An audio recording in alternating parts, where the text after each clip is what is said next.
칠 때 말하지 마. 알아요. 칠 때 말하지 마. 뭐라. 칠 때 말하면 그냥 이렇게 헷갈려. 했어. 했어. 한 번 더 쳐주세요. 아니 따귀를 때려주세요. 따귀를 쫙 때려줘. 정준해. 칠게요.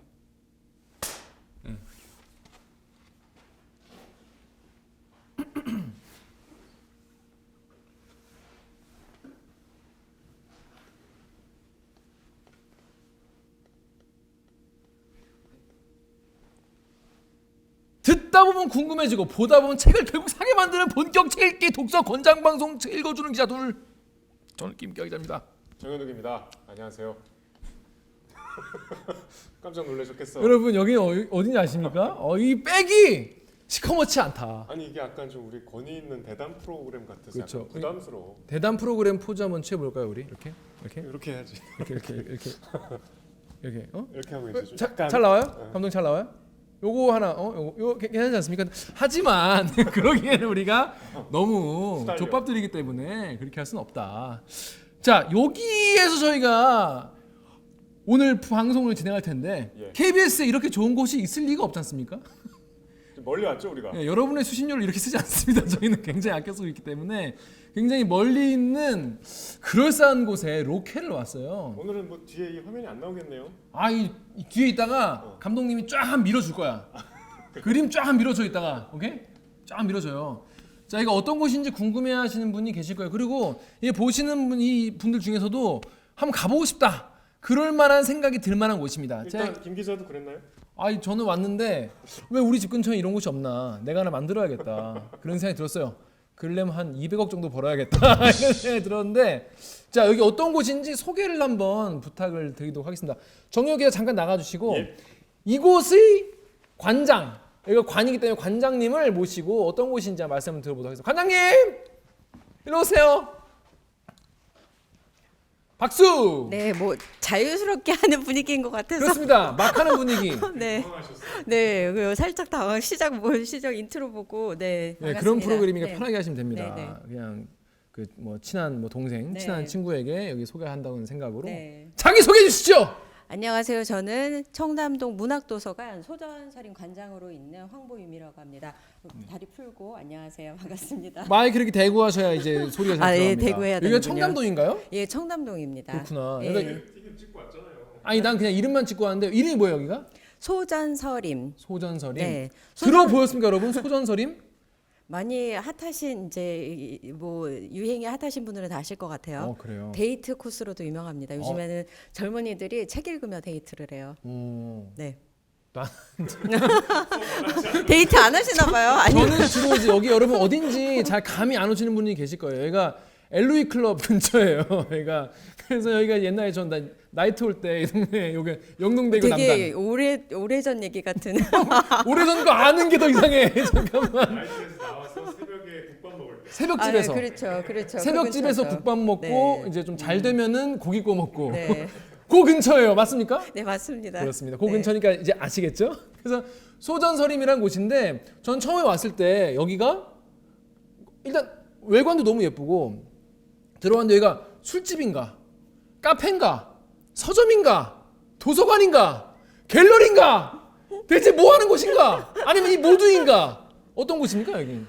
우선은 다 보신 게 다 맞고요. 실은 들어오는 1층은 카페이자 저녁에는 와인바로 운영을 해요. 그리고 1층에 저희가 지금 전시장으로 활용을 하고 있는 부가트 전시장도 있고, 그 다음에 이제 메인 메뉴인 도서관은 지하로 내려오셔야 됩니다. 그래서 소전서림 지하 전체 1층은 이제 그 도서관으로 운영이 되고 있고요. 문학도서관입니다. 그래서 최근에 KBS 우리 시대의 소설 30번째 조희진 작가님이 이제 여기 오셔서 인터뷰를 하셨었죠. 그래서 문학 도서관이라서 문학 책들이 이제 주로 있기는 한데 그거 외에도 예술 서적 지금 이제 저희 등 뒤로 이제 백을 이제 아름답게 장식을 해주시는 이제 이 모든 책들이 장식을 해주고 계시죠. 그림이 좋죠. 근데 아름다운 전 세계 작가들의 도록들입니다. 그리고 이제 네. 전시에 대한 이제 설명이라던가 작가들의 작품을 이제 보여주는 책들이고요. 지금 있는 공간에서 많은 이제 문학가들, 그다음에 뭐 평론가들, 그다음에 이런 분들이 오셔가지고 실제 행사도 하시고 북토크도 하고 강연도 하고 그다음에 공연도 하는 장소기는 해요. 지금 촬영하는 장소가. 그렇구나. 네. 제 기타 공연도 여기서 하면 되겠네요. 네. 이제 저희 이제 방송 보시는 분들이 네. 대부분 책을 안 읽는 분들이에요. 네, 네, 네, 네, 안 읽는 분들이기 때문에 네. 전 오늘 딱 와서 무슨 생각이 들었냐면 네. 내가 주변 환경 때문에 내가 책을 못 읽는다. 아, 네. 시끄러워서 뭐 내가 뭐가 부족해서 뭐 없어 책을 못 읽는다. 그런 분들은 한번 와 보면 이보다 책 읽기 좋은 환경은 없다.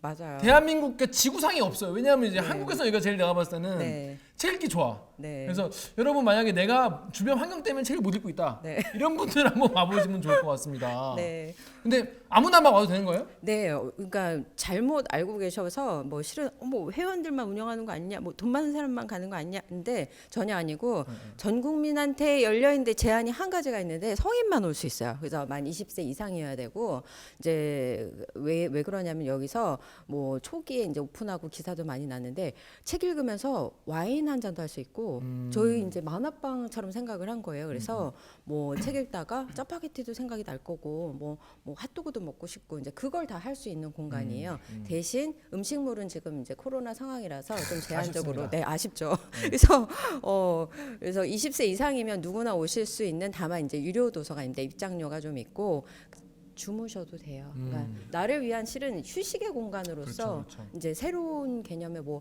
아트 살롱 뭐 이제 이런 사람들이 교제도 하면서 실은 스스로 혼자 고립을 해라라는 이제 개념으로 이제 도서관을 처음에 이제 브랜딩을 시작을 한 거죠. 김 기자 같이 책을 좀 이서에게 어필하려고 읽는 스타일의 독자들도 네. 상당히 좋은 공간이에요. 맞춤형 서비스를 그래서 해드려서 필요하신 책을 이제 속독을 하시겠다 그러면 이제 그런 안내도 해드리고 실제 저희가 그러니까 이렇게 도서관처럼 데스크가 있는 이제 테이블하고 책상도 있지만 1인용 서가도 있고 2인용 커플석도 있어요. 그 좋더라고. 그리고 2인용 커플석이 칸막이가 돼 있어. 아니 그래서 실은 처음에 이제 의자가 다양하게 왜냐면 어떤 사람은 친구랑 여럿이 떠들면서 있고 싶을 거고 또는 아니면 혼자 있고 싶을 거고 또는 뭐 이제 애인이랑 같이 와서 있고 싶을 텐데 좀 다양하게 그렇게 의사를 구성을 하다가 2인용 좌석이 아무래도 좁은 거예요 조금. 그래서 이건 좀 사용률이 떨어지지 않을까 생각을 했는데 웬걸요 가장 주말에 핫한 게 이제 2인 커플석이더라고요. 그렇습니다. 네 이제 만난 지 얼마 안 됐는데 네. 좀 책으로 좀 허세를 좀 부려보고 싶다. 그러면 이제 맛 좀 봐라 하고 여기 데리고 오시면은 꼼짝 못 하고 이 책 읽는 겨. 책이 읽을지 책 내용이 기억날지 그건 모르겠지만 아무튼 그런 공간이라는 거. 근데 여러분 보시면은 그 딱 처음 왔을 때는 약간 야 내가 들어와도 되나 이런 생각이 들었어요. 제가 예전에 이제 와우 처음 시작했을 때 스톰윈드의 어른들을 위한 놀이터 같이 만들어놨습니다. 영업 시간이 어떻게 되나요? 여기가? 영업 시간 네, 영업 시간이.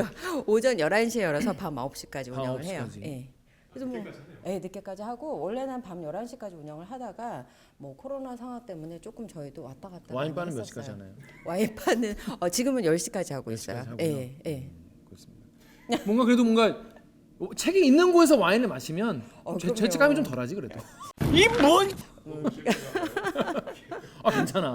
괜찮네.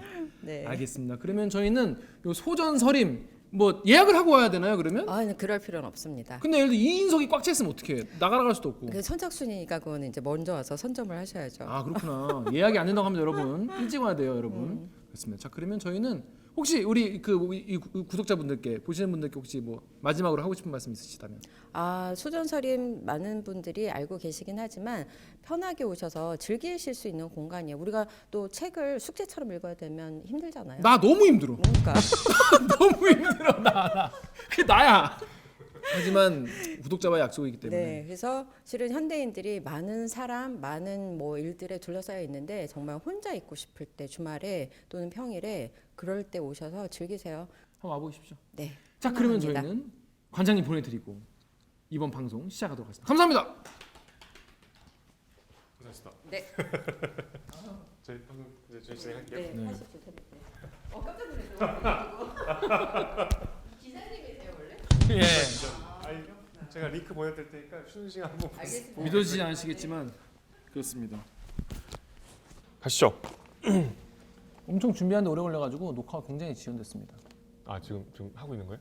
지금 정혁 기자가 앉는데 시간이 너무 많이 걸렸어요. 마이크 쳤는데요? 너무 오래 걸렸어요. 자 그런 곳이라고 합니다. 정혁 기자 여기 뭐야 본인 좀 자주 올 건가요? 너무 멀어요. 저 도봉구 주민인데 뭐 강남까지 책 보러 오나? 독서에 대한 이 열정이 없구만. 자 그래서 여러분 뭐 강남 근처에 사시는 분들은 와보시면 좋을 것 같습니다. 아 근데 일단 약간 책 읽다가 권태기가 있잖아. 아 있죠. 독서 권태기에 맞아요. 약간 그걸 좀 반전을 하려면 괜찮은 공간인 것 같아요. 맞아요. 하지만 입장료가 있다는 거 그리고 만만치 않습니다, 여러분. 놀라지 마시라고 미리 말씀을 드려요. 이런 서점이나 도서관에서 저희 책 읽기 보시는 분이 계신다면 서점이나 도서관 주인분들 우리 서점에서도 한번 찍어봤으면 좋겠다. 아 그런 분들 계셨으면 좋겠네요. 혹시나 계시면은 어디라도 갑니까? 어디로 연락을 하라고 하죠? 댓글이나 메일을 메일을 주소 하나 이렇게 띄워. 저한테 메일을 보내주세요. 김기현 기자 우리 서점에서 한번 해보는 거 어때? 여기 말씀을 해주시면 좋을 것 같고 저희가 여의도에서 출동을 해야 되기 때문에 경기권까지만 좀 감독님 경기권까지 괜찮아요? 경기도 이제 뭐 연천 이런 데면 좀 곤란하죠. 철원 철원은 강원도고. 제가 어제 철원을 갔다 왔기 때문에 멀더라고. 그래서 좀 가까운 경기권에서 이제 진행할 수 있는 그런 동네 책방 작은. 작은 큰 데도 좋아요. 근데 그런 데서 우리 서점에서 한번 하면 좋겠다. 또 우리 서점 자랑도 하고 싶다. 이런 분이 계시다면은 언제든지 요 주소로 메일을 주시면 되겠습니다. 그럼 저희가 가서 한번 어레인지 해가지고 한번 촬영해 보는 거 재밌을 것 같아요. 그러면 오늘처럼 조금 이렇게 소개도 해주시고. 소개도 해드리고 좋을 것 같습니다. 자, 우리 먼저 진한화 식물들의 사생활. 네. 프라이빗 라이프 오브 플랜츠 아니겠습니까? 아닌가? 뭔가 아닌 것 같아. 아닌 것 같아. 그 느낌이 좀 아닌 사생활이 것 같아. 따로 있나? 시크릿 오브. 시크릿이 이제 이 제목의 의도에 맞는 것 같아. 댓글을 먼저 보겠습니다. 놀제이님이 이루어질 수 없는 비극적 사랑으로 서로를 얽혀서 운명처럼 한 가족이 된 인물의 모습이 작가님께서 말씀하신 그 나무와 닮아 보이네요. 장애를 갖게 된 아들을 사창가로 들여보내고 시들어가는 식물처럼 아들을 기다리는 그 모습에서 어머니와 아들 각자의 고통이 너무 절실하게 드러나서 처음부터 몰입할 수밖에 없었어요. 평생을 그리워하면서 그 마음에 품고 살아온 한 남자와 자신 사이에 태어난 아들이 사고로 다리를 잃고 나락으로 떨어지는 모습을 바라보는 어머니의 마음 어땠을까요? 또 그런 어머니를 벌판에 작게 피어있는 들꽃처럼 바라보기만 하는 아버지의 숭고한 사랑이 너무 안타까웠어요. 아버지에게 어머님은 가장 가까이 있지만 절대 나만의 사랑이 될 수 없는 사람이었겠죠. 그래서 아버지가 더욱 고통스러웠을 것 같아요. 기현의 비뚤어진 사랑 또한 사랑의 형태 중 하나겠지만 사랑은 평행이 되어 비슷한 무게를 가질 때 행복해지는 거라는 말처럼 누가 한 말입니까 이거. 아무튼 그 사랑은 좀 아닌 것 같았어요. 그래서 보면서 야 기현아 그러지 마. 좀 그러지 마. 순비가 너 싫다잖아. 이렇게 김 기자님과 오키행님의 티키타카 너무 좋고 매주 기다리고 있어. 이렇게 말씀해 주셨습니다. 약간 좀 집착 같은 짝사랑은 좀 싫어하시는 분. 아니다. 하지 마세요 그런 거. 특히 근데 그걸 이제 행동으로 옮기는 건 자제해야겠지만 생각도 무서워. 짝사랑은 내가 하고 싶어서 하는 게 아니잖아요. 뭐 내가 가슴이 시킨다. 좋은데 어떻게? 가슴이 시킨다. 그러니까 너무 그 짝사랑 하고 계신 분들 좀 많이 계실 텐데. 그렇죠. 우리 구독자분들 중에서 짝사랑하고 계신 분들 좀 계실 수 있지 않습니까? 그런 분들 너무 자책하지 마시고 행동으로만 옮기지 않으면 된다. 행동으로 이제 옮겨야 그게 실현이 되지만. 신사적으로 해라. 선은 지켜야지. 선은 지켜라. 네. 근데 그 신사적으로 해라. 애매해. 숙녀적으로 해라. 남녀 모두 네. 남에게 피해를 주지 않는 선에서 그 집 앞에 막 기다리고 있어 이러면 안 돼요. 놀래키니까. 그게 이제 그렇게 해서 성사가 된 극소수의 사례로 약간 본인의 용기를 얻는 분도 안 돼. 계셔서. 폭력이야. 네, 패트릭 코어님이 마지막에 신형철 비평가의 평문 너무 좋았는데 정 기자님의 추천사가 같은 맥락인 것 같아서 공감되었고요. 김 기자님 지치지 않고 신나게 썰 푸시는 모습도 좋았습니다. 쟤는 왜 지치질 않냐 이런 말씀이시죠. 생애 이면만 오래전에 읽어봤는데 이승우 작가 작품 세계에 새롭게 발견한 유익한 에피소드였습니다 라고 하셨는데 생애 이면을 이미 보셨네요 이분은. 그러니까 책을 좀 읽으시는 분이구먼. 생애 이면 재밌습니까? 봤습니까? 재밌어요. 네. 오. 근데 기본적으로 이승우 작가 책이 이렇게 막 재미를 추구하는 작품들은 아닌데 그래도 생이면은 뭐 읽을만 합니다. 다음 댓글 읽으십시오. 리스본 하님이 장르물이라고 연거푸 언급하셔서 생각났는데 다 읽고 나서 다 읽으셨대요. 느낀 게 진짜 사춘기 때 보았던 팬픽 느낌이 났었어요. 딱 세기말 느낌. 진짜 얽히고 설켜서 꼬인 느낌이었어요. 정말 처절한 맛이 있는 책을 순문학으로 맛봐서 간만에 추억에도 젖어보고 좀 신기한 시간이었습니다. 다 읽으시고 어질어질하신 분들에게 파이팅입니다. 당시 최초 공개를 할 때 저희가 이제 최초 공개하면 채팅을 같이 하지 아, 않습니까? 무슨 일이 있었어요 그때? 사람들이 다들 막 내용을 들으면서 그러니까 안 읽어보신 분들이 뭔 내용이냐 듣는데 이게 뭔 막장이냐 이게. 그래서 너무 이제 폭력적인 내용도 있고 막 여성 막 혐오적인 내용도 있고 막 이러니까 되게 당황하신 분도 많았는데 다 듣고 나서는 어질어질하다 이런 분들이 많이 계셨습니다. 아 그런 일이 있었군요. 네 그렇습니다. 다음 댓글 읽어볼게요. 당근 좋아. 네, 저도 이 작품 번역운이 좀 있는 거 아닌가 생각해요. 원본이 한국어인데 꼭 번역투처럼 읽히더라고요. 프랑스어로 번역했을 때 오히려 괜찮았을 것 같네요. 프랑스어로 좀 읽어보실 생각 있습니까? 없습니다. 전 있습니다. 하지만 프랑스어를 모르기 때문에 어쩔 수 없죠. 아, 다음 생각만 댓글. 있는군요. 네, 김소영님이 기자님들 이렇게 재미있게 하시기 있어요 없어요. 출근해야 되는데 식은 커피잔을 붙들고 나가지를 못하고 있네요. 소개해주신 책들 위시리스트에 차곡차곡 쌓아놓고 있습니다. 한국 가서 다 사와야지라고 하셨어요. 사와야지 꼭 사셔서 읽어보시면은 이 되게 책 읽기를 먼저 보시고 읽으시면 얘네가 그래서 이때 이러게 했구나 이런 게 있기 때문에 또 새로운 맛이겠죠. 다음 댓글 진정님이 매 작품마다 멋진 두 기자님들의 생각을 엿볼 수 있다는 게 바로 책 읽기만의 큰 매력이에요. 우키행의 작가 인터뷰 배경음악 선곡이 이번 회에 특히 더 그러해요. 교향곡 3번 사막장. 바바바 바바바 이렇게 키치하게 하지 마요. 바바밤 이게 문화지가 있죠. 빠바밤. 그럴싸하더라고. 잘 어울리죠. 네. 그래서 교향곡 3번 사각장은 사강의 소설 브람스를 좋아하세요? 브람스를 좋아하세요? 이거 퇴마록 아닙니까? 퇴마록이 음악에 쓰이는 귀신이 있거든요. 테마록이요? 소설 테마록? 네. 거기 이게 나와요? 네. 브람스를 좋아하세요. 근데 사강이라는 샤갈 그런 아니 프랑스와 사강 소설인데. 난 한국 사람인 줄 알고. 사강. 이거 편집. 난 사강이라는 작가인 줄 알았어요. 프랑스와 사강이라고. 왜냐면 사시. 제목이 한글이잖아. 브람스를 좋아하세요가. 난 그래서 당연히 한국 사람인 줄 알았어요. 아니 그럼 까라만초프가의 형제들. 맞네. 제목이 러시아어야? 그럴싸한 얘기예요. 어우 창피해. 사강, 프랑스와 사강. 프랑스와 사강이라는 작가가 있나 보죠? 근데 이분은 유명한 작품이 뭐예요? 이거요. 이게 근데 되게 유명한 책인데 민음사 세계문학전시회도 있어요. 재밌습니까? 재밌어요. 그래요? 그리고 브람스가 생각보다 안 나와. 브람스 얘기가. 브람스 보려고 읽었다가 그냥 이게 찌질한 연애 얘기. 그렇구나. 요거를 영화한 작품 중에 더 유명한 곡이죠. 그러니까 브람스가 사강 때문에 유명해졌다. 그건 아니죠. 브람스만 아셨잖아요. 그렇죠. 저는 오히려 사강을 몰랐죠. 사강이 옛날에 그 가수 배우 사강을 그분이 이제 쓰셨는 줄 소설 알았네. 쓰시는구나. 아무튼 그럴 수 있지 않습니까? 제가 뭘 잘못했습니까? 자, 현실적이고 회의적인 사랑에 대한 묘사가 영화 전편의 다양한 형태로 등장하는 애잔한 이 곡과 오히려 이질적이라 잘 어울리죠. 평생 클라라 슈만을 연모했던 브람스의 모습이 우현과 기현 그리고 그들의 아버지의 이미지와 겹쳐져서 세상에 없을 가장 비현실적인 인물은 아닐 것 같습니다. 훈훈한 결말, 슈아마 먹는 그 결말로 급작스럽게 봉합되는 듯해서 좀 당혹감을 느꼈지만 가장 당혹감을 느꼈던 부분은 특히 순미의 동화 같은 꿈. 그러니까 소설 말미 기현의 선명한 꿈. 또 꿈. 나 이제 꿈 너무 싫어. 나 진짜 꿈 나오는 소설 너무 싫음. 꿈이 근데 한 번씩 다 나오더라고. 근데 애들하면 나오더라고. 하지만 나무와 신화에 비우거나 이미 나무인 우현 아버지로 인해서 밤의 숲이 더 이상 두렵지 않게 된 기현의 대목이 다른 이에게 이 책을 권할 수 있는 지점이 되네요. 선곡하신 음악 덕에 또 다른 결로 사랑에 관한 묘사를 한 사강의 소설과 이 소설 원작으로 한 영화를 떠올리게 돼서 이번 책 기편이 더 풍부해졌습니다. 다음 인터뷰에서는 무슨 곡을 선곡할지 기대됩니다. 라고 하셨네요. 음악에 제가 공을 들인다는 걸 알아주시는군요. 감사하지 않습니까? 감사하다는 뜻이에요. 저게 수신호 감사하다.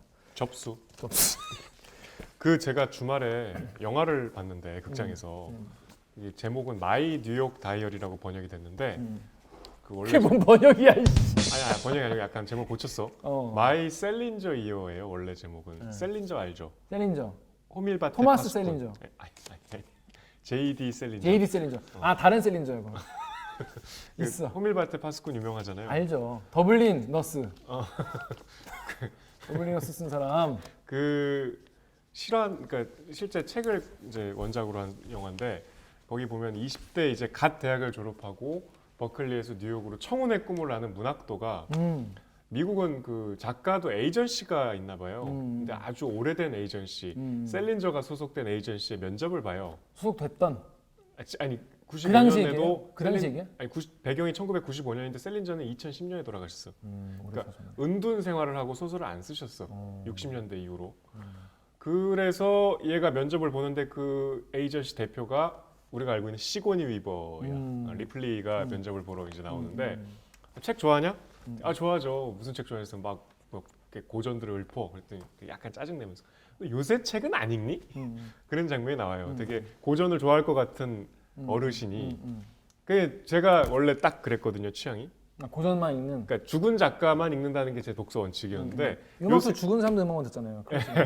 요새 이 시리즈를 하면서 특히 이제 오늘 얘기할 이 작품도 그렇고 살아있는 작가들 지금 막 독자들하고 소통하는 작가들 책을 이제 진도 따라가면서 읽으면서 아 되게 살아있는 작가의 책을 꼭 읽어야 되는 이유가 있구나. 특히 오늘 소설이 그랬어요. 차차 얘기해 보시죠. 그렇습니다. 여러분도 뭐 뭔가 이제 우리가 클래식, 그러니까 꼭 이제 클래식이라는 게 무슨 뭐 음악만 말하는 게 아니라 뭔가 고전이라는 걸 접할 때 뭐 인류가 검증한 시간이 검증한 수백 년의 시간이 검증한 뭐 작품이기 때문에 이거는 꽝은 없겠지 이런 생각을 하면서 읽지 않습니까? 근데 이게 또 시간이라는 게 또 양면성이 있는 게 또 지금 읽으면 또 약간 안 다가오는 것도 있어요. 꽝도 있어요. 네, 고전도. 꽝도 있어. 뭐 이거 어떻게 뭐 율리시스 이거 언제 달고 이거 못 읽어 못 읽어. 못 읽어. 너무 노잼이야 그런 건. 저 율리시스 팬분 죄송합니다. 근데 잃어버린 시간을 찾아서 잃어버린 시간을 찾아서. 프루스트 그러니까 이렇게 두꺼운 거 열 몇 권짜리 마들렌 먹는 장면만 한 50페이지 나오는. 굳이 그거를 내가. 근데 어떤 이제 지금 현 시대의 거에 대해서 약간 좀 요즘 뭐 젊은 작가들 뭐 이렇게 약간 편하게 생각할 수 있는데 그렇지 않다. 책을 한번 읽어보시라 이런 취지에서 오늘 방송을 진행해 보려고 합니다. 자, 로기환을 만났다. 이번 주에 다룰 소설은 조혜진 작가의 로기환을 만났다입니다. 네. 자, 이 책 왜 우리 시대의 소설 50에 선정이 된 건지부터 설명을 해주시죠.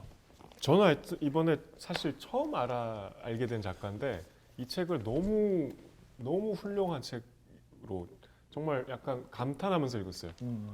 조혜진 작가는 사실 그 수상 경력으로 보면은 다른 우리 50편의 그 소설 작가들에 비하면 조금 수상 경력은 이렇게 화려하진 않아요. 아직은 앞으로 많이 타시겠지만. 그러니까 저도 의아했어요. 이름도 사실 처음 들어보고 프로필을 보니까 뭐 그렇게 막 그 문학상들을 수긍할 만큼 타지 않으셨는데 왜 여기 들어가 있을까?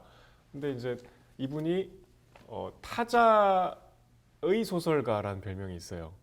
그러니까 타자라는 건 이제 우리가 좀처럼 접할 수 없는 여기 나오는 이제 탈북자도 그렇고 뭐 성소수자라든가 아니면 비정규직 노동자 이분이 또 그 MBC 시용 기자의 문제를 다룬 소설도 썼어요.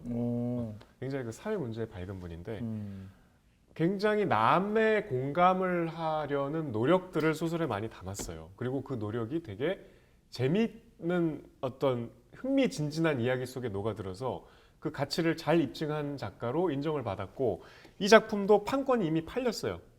그래서 기사를 찾아보시면 나오겠지만 2017년에 송중기가 로기환 역할을 맡는다는 기사들이 나왔었어. 근데 한효주. 근데 그게 뭐 엎어졌나 봐. 2017년을 이후로 기사가 안 나오더라고. 그리고 그 정지우 감독 영화 감독 아시죠? 몰라요. 그 해피엔드 옛날에. 알죠. 봤죠. 그리고 극장 가서 봤죠. 해피엔드 어떻게 극장에서 봐요? 여자친구가 봤어요. 그때 대학생이었어요? 내가 고2였으니까 뭐 대학생일 수도 있겠니? 짜증나. 그 최근에 침묵이란 영화 있었죠. 최민식 아저씨 나오는 거. 침묵이요? 그 이한이랑 있어요. 별 흥행에 성공 못했는데 그 침묵을 만들기 전에 원래 이 판권으로 영화를 만들려고 했다가 이게 너무 영화 제작비가 많이 들겠다 해서 접었대요. 베를린에 3년은 찍어야겠다 뭐 이런 얘기를 하시더라고. 그만큼 되게 이게 영화 감독들이 지금 노리고 있는 작품이에요. 그래서 아까 말씀드린 그 타자에 대한 시선 그리고 재미 그리고 여러 가지 그 다른 장르에서 인용이 될 만큼의 대중성 그런 것 때문에 포함이 된 것 같습니다. 일단 기본적으로 재밌습니다. 어땠어요? 그러니까 전반적인 평. 짧게. 전반적으로 재밌었습니다. 재미 말고. 아까 그 일단 술술 읽혔고 솔직해서 좋았어요. 솔직. 솔직한 소설이었어요. 작가 자기 얘기 자기가 좀 겪고 느꼈던 일들을 솔직하게 썼구나. 본인의 제가 보니까 본인이 직접 겪은 게 한 60% 넘겠구나. 절반 인생이겠구나. 그러니까 이게 100% 자기 얘기라고 할 수는 없는데, 네. 예, 뭐 본인이 폴란드에 거주하면서 이제 이런 기사를 실제로 접했고, 그냥 구성 자체가 전 되게 솔직한 구성이라고 느꼈어요. 예.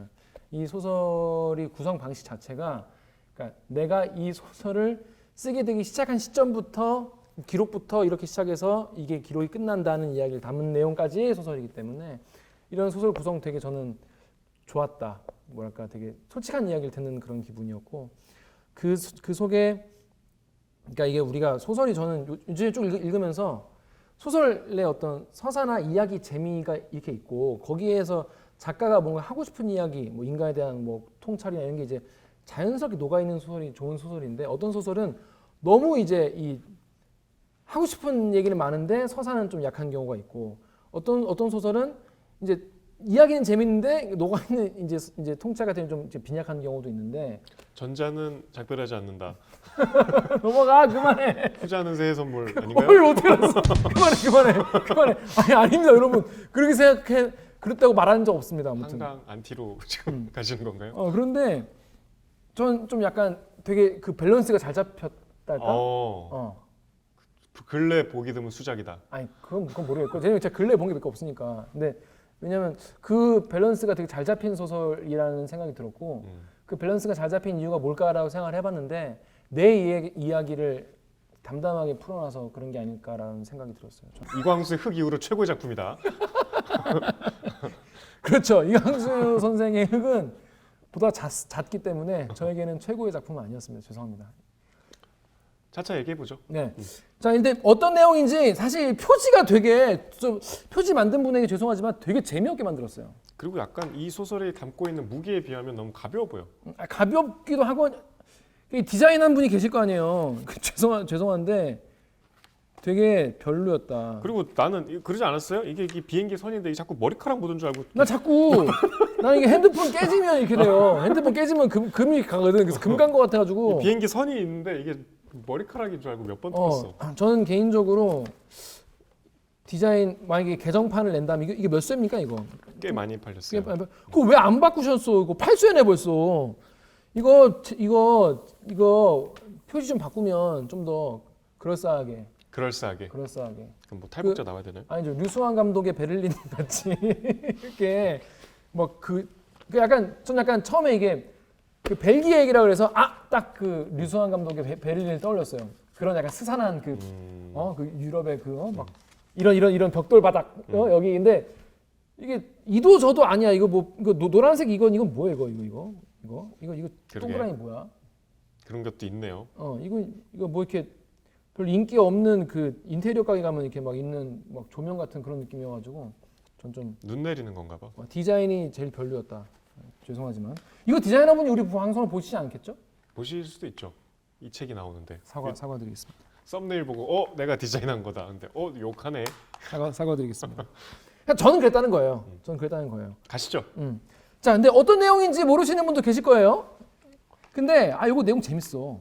어떤 소설이든지 간에 정유럽 기자에게 걸리면 1분 만에 그냥 작살난다는 거예요. 탈북자도 예외 없다. 가시죠. 1분 만에 어떤 내용인지 전해드리겠습니다. 자, 준비 시작. 로기안을 만났다. 로기안은 탈북자입니다. 엄마랑 같이 중국으로 탈출을 해서 본인은 이제 공안을 피해서 숨어 있고 엄마는 노래방에서 일을 하시다가 교통사고로 돌아가세요. 그래서 그 엄마의 시신을 판 돈으로 벨기에로 가요. 벨기에를 가서 한국 대사관에서 이제 한국으로 들어올 계획이었는데 한국 대사관에서 받아주지 않죠. 그래서 신분도 없고 언어도 모르고 정말 돌아갈 곳도 없는 국제 미아가 됩니다. 근데 천신만고 끝에 난민의 지위를 얻어서 벨기에 정착을 할 수 있게 됐지만 거기서 필리핀 여성을 만나서 필리핀 여성이 불법 체류자거든요. 그래서 런던으로 탈출을 해서 이 난민의 지위를 버리고 런던으로 가요. 이 궤적을 3년 뒤에 나라는 방송 작가가 똑같이 쫓아갑니다. 벨기에에 머물렀던 곳, 이 사람이 체류했던 뭐 수용시설, 그 이유가 있습니다. 이 나가 로기안에게 감정이입을 한 이유가 있었어요. 그건 차차 말씀드리고, 그래서 로기안이 어떤 심정이었을까를 추적해보고 공감을 하려는 그 여정이 소설 전말에 나옵니다. 아시겠죠? 물론 윤주도 안 나왔고 제이도 안 나왔지만 이걸로 봤더니 10초 남았더라고. 자, 그런 내용입니다. 근데 이 보면은 뭔 내용이냐면 기본적으로 로기완이라는 탈북자가 있는데 이 탈북자가 이제 인터뷰한 내용을 보니까 절절한 거야, 사연이. 그 얘기도 안 했구나. 예, 사연이 절절한 거야. 그래가지고 이 방송 작가님이 야, 요거 내가 소설로 한번 써봐야겠다. 뭐 이렇게 경박하게 생각하지 않았겠죠. 이렇게 경박하지 않았는데 요거 소설로 딱이다. 뭐 이렇게 생각하지도 않았겠지만 이렇게 따라가는 거예요. 따라가서 그 궤적을 그분이 갔던 그 삶을 그대로 자기가 한 번씩 겪어보면서 그 상황에 내가 놓여보면서 이제 이 그에 대한 글을 쓰는 게 이 기록이 이제 이 소설인 거예요. 그러니까 저는 이게 왜 너무 와닿냐면 그런 적 있으실 거예요. 그 주변에 아주 친한 사람이 정말 인생의 큰 고난을 맞았을 때 있잖아요. 아주 그 힘든 일, 내가 감히 이렇게 뭐 위로를 할 수 없는 일. 그러면 친하니까 이제 뭐 뭔가 옆에서 뭐 그래도 위로를 해줘야 되는데 그 위로가 되게 좀 위선적으로 느껴질 때가 있어. 이게 위로가 안 될 텐데. 근데 가만히 있을 수는 없고. 그 저 사람의 힘든 이 상황을 내가 사실은 또 일상 깊이 이렇게 가져오기도 좀 꺼려지고 그렇게 쟤는 얼마나 이게 내가 이 지금 위로해주고 싶은 마음을 어떻게 전해야 될까? 내가 이 그냥 일상적인 언어로 힘내 뭐 내가 있잖아 이런 말조차도 안 나올 때 이런 말이 아무 위로가 안 된다는 걸 알지만 그 말밖에 할 수 없을 때 어떻게 이 내 공감하는 이 마음을 전할 수 있을까 이런 고민을 살다 보면 하게 되는데 저는 그거를 쫙 늘린 이야기 같아서 한 번도 이 나와 로기안이 겹치는 접점이 없거든요. 그냥 생짜 모르는 사람이고 아니 대한민국에서 일하는 사람이 그 벨기에 탈북자를 어떻게 알겠어요. 근데 막 일기장을 입수해서 어떻게든 찾아가 보거든요. 얘가 머물렀던 장소, 뭐 혼자 밥을 먹었던 맥도날드, 뭐 숨어 있었던 화장실, 막 직접 화장실에 변기에도 앉아보고, 얘가 잠을 잤던 호스텔에 직접 가서 침대에도 누워보고 그런 과정들이 소설적이지만 남을 이해하려는 이런 노력들이 저는 일단 너무 좋은, 착한, 선한, 아름다운 그 과정이었던 것 같아요. 그래서 너무 좋았어요. 그러니까 이제 여러분 그 착한 사람들만 이런 생각을 해요. 어차피 이제 소시오패스, 사이코패스라는 사람들 이런 생각도 안 합니다. 근데 이제 타인의 공감이 이제 고통에 자가 공감하고 싶어하고 진짜 위로하려고 싶은 사람들은 내가 이런 말을 하는 것 자체가 너무 내가 이런 말할 자격이 있을까 이런 생각 누구나 하잖아요. 그 이제 식물들의 사생활에서 동생이 이제 형한테 카메라를 이렇게 사주면서 이제 위로랍시고 하지만 안 받아들여지잖아요. 그런 대부분 이제 그렇게 빠그라지죠 관계가 많이. 근데 이제 누군가에게 진짜 그 사람을 이해한다 아니면 그 사람의 처지에 내가 뭔가 위로를 하고 싶다라고 하기 위해서 이 정도의 노력을 기울이는 것, 이 정도의 노력을 기울여야 정말 고생이 많으셨군요 이렇게 말할 수 있는 게 아닐까. 그 여정을 이제 담은 그런 소설인 것 같아요. 그래서 이제 일단 나 얘기부터 해주시죠. 네? 이 작가의 상황. 나는 우리가 제가 지난 화에 느꼈는데 줄거리를 줄로 설명하는 것도 나쁘지 않구나. 그 줄거리와 함께 이제 해석과 감상을 이렇게 따라가는 게 특히 이렇게 장편 같이 서사가 이렇게 재밌는 이야기면은 오히려 사실 모르는 입장에서는 이야기를 생략하고 감상을 얘기하면 와닿지 않잖아. 그럴 것 같아요. 그래가지고 뭐 지난 화의 댓글 중에서 제가 나정님 댓글도 봤는데 야 니네 진짜 책 다 읽어줬구나. 책 다 읽어주는 기자들이거든요. 읽어드립시다. 읽어드리는 걸로. 근데 이제 읽어드리기 전에 일단 이 로기완이라는 사람, 그러니까 우리가 여러분 다 국적도 있고 대부분 물론 이 지금 우리 프로그램 보고 계신 분들 중에서 뭐 난민분도 계실 수 있어요. 탈북자분도 계실 수도 있고. 그런데 내가 누구인가를 이제 무엇이 결정하는가에 대한 처음에 정의를 내리고 가요. 우리의 삶과 정체성을 증명할 수 있는 단서들이 어쩌면 생각보다 지나치게 허술한 것일 수도 일지도 모른다. 사회적 관계, 관습, 호감에 의해 만들어지는 커뮤니티, 우리의 삶을 테두리를 제한하고 경계짓는 국적, 호적 같은 것도 혼자가 아니라는 위로를 줄 수 있겠지만은 영원하지도 않고 진실하지도 않다. 회사의 이름과 전화번호와 프린트된 명함이나 우리의 출생과 죽음, 결혼과 건강을 기록하는 관공서의 수많은 서류들은 개인의 절대적 존재감을 증명해 주지 않는다. 지갑 속의 기념사진, 뭐 일과를 적은 수첩, 여권 속의 스탬프, 내가 들고 있던 녹슨 열쇠 같은 것은 우리 삶에 대한 부분적인 단서가 될지언정 생애 전체를 관통하지 못한다는 거예요. 그럼 우린 누구냐? 이런 게 없어지면 난 누구냐?에 대한 이야기인 겁니다. 그러니까 탈북자가 되면 난민이 되는 순간 내가 전에 뭐 갖고 있던 입국 뭐 서류나 이런 게 없기 때문에 내가 누구인가를 끊임없이 그냥 잠깐 그거는 조금 용어를 정확하게 난민이 되면 그건 대성공인가? 그렇지. 난민은 되게 이제 성공한 케이스고 난민으로 인정받기 전에 난민으로 인정을 받으면 국가에서 이제 지원을 해주고 그나마 괜찮아. 국제적으로 그 협약이 있어요. 난민에 대한 협약이. 그래서 난민으로 인정받기가 상당히 힘들어요. 왜냐하면 생자 모르는 외국인을 난민으로 인정해서 지원을 해줘야 되니까 웬만한 정부에서는 쉽게 인정을 안 해주죠. 그러니까 이 공포감이 여기 저는 처음 느껴봤어요. 그 내 국적도 없고 돌아갈 곳도 없고 국적이 없으니까. 근데 이 나라에서 말도 안 통해. 그리고 이 나라는 특히 벨기에는 저는 개인적으로 별로 안 좋아하는 나라인데 벨기에가 이 역사를 봐도 되게 제국주의 때 사람 많이 죽였어요. 그리고 굉장히 인종에 대한 혐오 범죄가 많아. 벨기에란 나라 자체가 좀 그런 성향이 있어요. 좋은 분들도 많이 계시겠지만 그러니까 좀 약간 호감을 갖기 어려운 역사가 있어. 근데 그 아시아에 대한 그 날선 반응이 있는 나라에서 영어도 못해. 그리고 돈도 없어. 프랑스어도 못해. 그거 뭐 어떻게 해? 돈도 650유로밖에 없어. 이걸로 내가 여기서 살아야 돼. 계속. 어떻게 해? 음. 방법이 없더라고. 맞아요. 내가 아무리 생각해도. 저도 벨기에를 싫어합니다. 사귀던 여자가 벨기에로 유학 가면서 헤어졌어요. 벨기에 분이에요? 아니요, 한국 사람인데 벨기에 EU 뭐 본사라고 하나? EU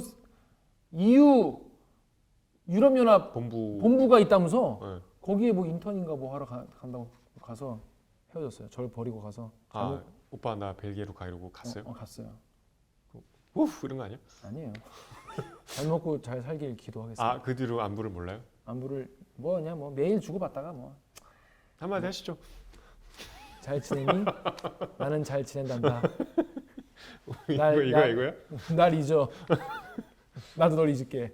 오래됐잖아요. 간만에 생각났다. 예? 오래됐잖아요. 좀 됐죠. 몇 년 됐죠. 10년 넘었잖아요. 10년 안 넘었어요. 대학생 때 아니었어요? 아니었어요. 그분은 미국 갔어요. 자, 하여튼 그 공포감, 고립감. 어우 진짜 방법이 안 떠오르더라고. 근데 일단 로기완이라는 사람은 탈북자인데 주인공이 방송 작가예요. 그러니까 오진주 작가 같은 사람이야.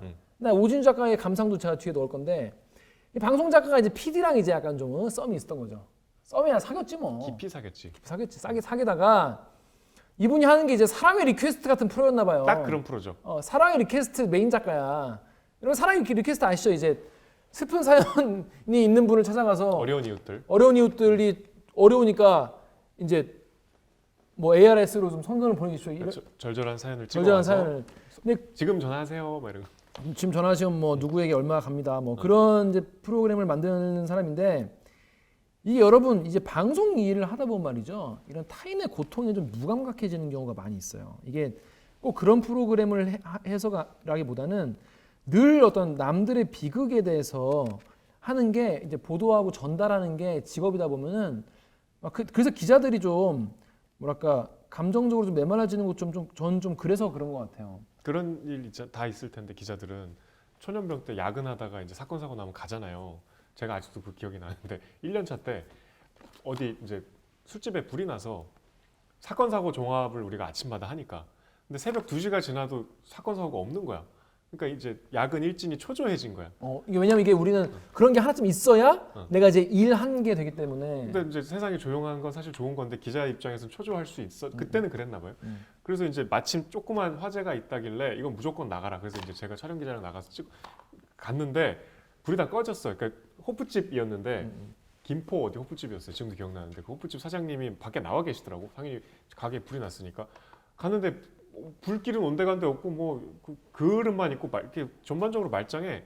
그래서 여기 불났다고 해서 왔는데 그랬더니 방금 다 꺼졌어요 했는데 나도 모르게 꺼졌어요. 이래서 그러니까 그 양반 그 사장님이 야 이 양반아 이거 불 꺼준 거 좋은 거 아니야? 하면서 허허 웃으시더라고. 그 나도 실망을 하고 돌아왔는데 차에서 보니까 내가 엄청나게 황당한 짓을 했더라고. 쓰레기인 거지. 남의 집 불났는데 꺼졌어요. 안타깝네요. 이러고 온 거야. 그러니까. 내가 이 세상을 그냥 내 일에 갇혀서 봤구나. 1년 차 때 다행히 그걸 깨달았어요.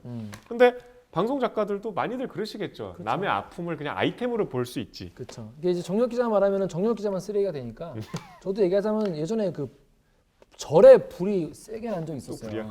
네, 불이 많죠 사건 사고는. 근데 이제 이게 아침 뉴스에 나가야 되는 저도 야근할 때였거든요. 근데 이제 저는 사실 불교 프렌들리한 사람이거든요. 거의 불자예요. 근데 이제 나는 빨리 이걸 내가 돼야지만 뭐 기와가 밤새 일을 했구나 이런 입장인 거예요. 그러다 보니까 내가 뭐라고 말했냐면 이거 불 그림 좋아요. 있는 데서? 뭐 누구 있는 데서? 중님들이 있는 데서? 아니 스님 말고 내 사무실에서. 사무실에서? 스님들 앞에서 계속 나는 그런 거 아니지. 하고 있는 절에서 하지 마. 사무실에서 이거 그림 좋다 막 그렇게 얘기했었어요. 근데 그 말 하고 나서 선배가 그 선배가 이제 너 말을 어떻게 그렇게 하냐고 엄청 욕을 먹었던 기억이 나요. 그러니까 초년병 때 막 흥분하면 그러니까 방송국에서 일하다 보면 남의 불행을 가지고 이제 내가 뭐랄까 직능적으로 일을 하다 보니까 무감각해지고 때로는 막 그걸 되게 가볍게 생각을 하게 되고 자기도 모르게 그렇게 되는 경우가 있죠. 그래서 여기서 뭐라고 했냐면 이런 모든 사람들 그러니까 여러분 이제 요것도 약간 나는 이제 적당히 사회화되었다. 적당히 타성에 젖어 있고 열정은 근거 없는 악의나 질투에 쏟아붓고 책임을 두려워하고 그 누구도 절실하게 필요로 하지 않는 충분히 자족적인 사람. 그러면서 늘 결여되어 있는 잘 웃지도 않고 울지도 않는 메마른 사람.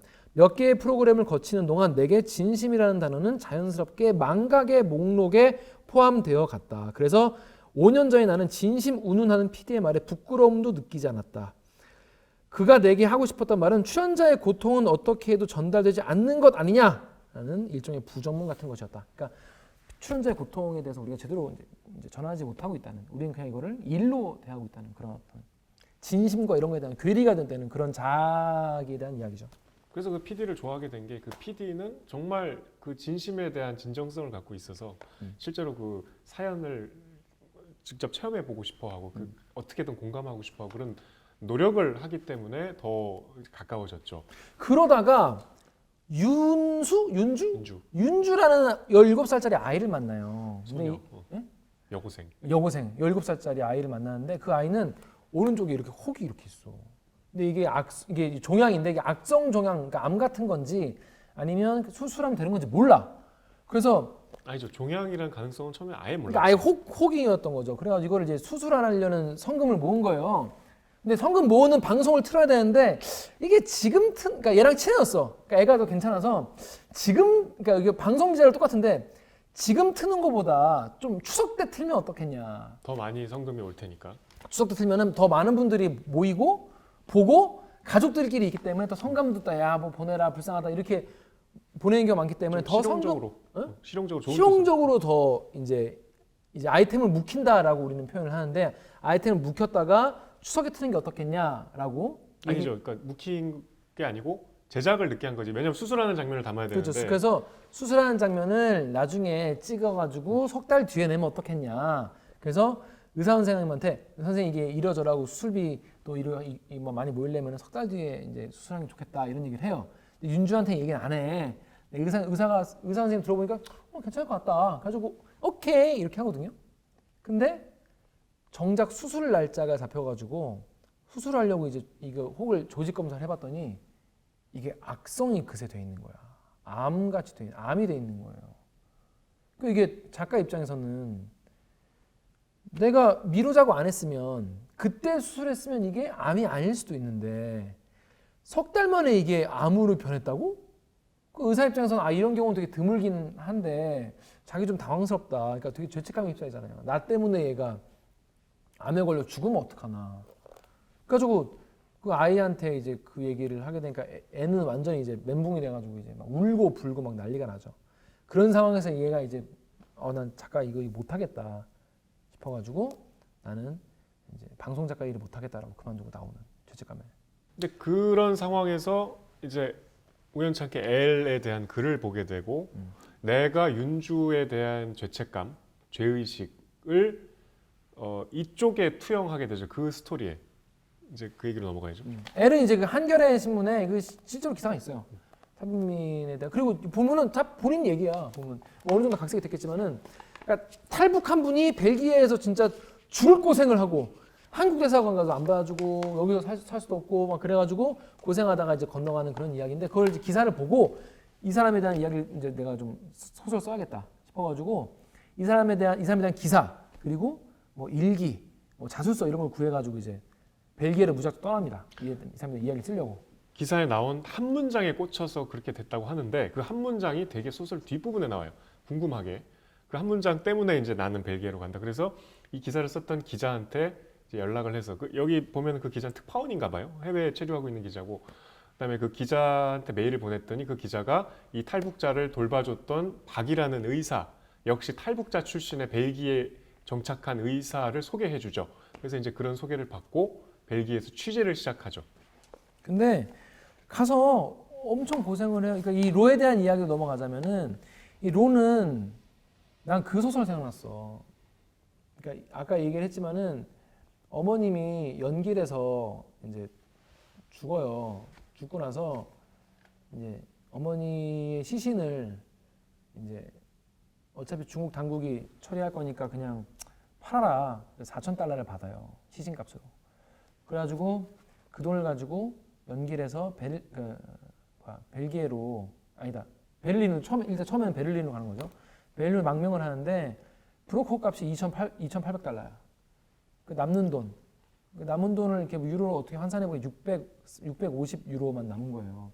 그러니까 이게 얼마나 소중한 돈이겠어. 처음에 이걸 방수포에 이렇게 싸가지고 다니는 모습이 나오는데 너무 짠하더라고. 어머니 시신을 판 돈. 그 중국 연길에서의 상황도 사실 비극적이죠. 엄마가 노래방에서 일을 해야 돼.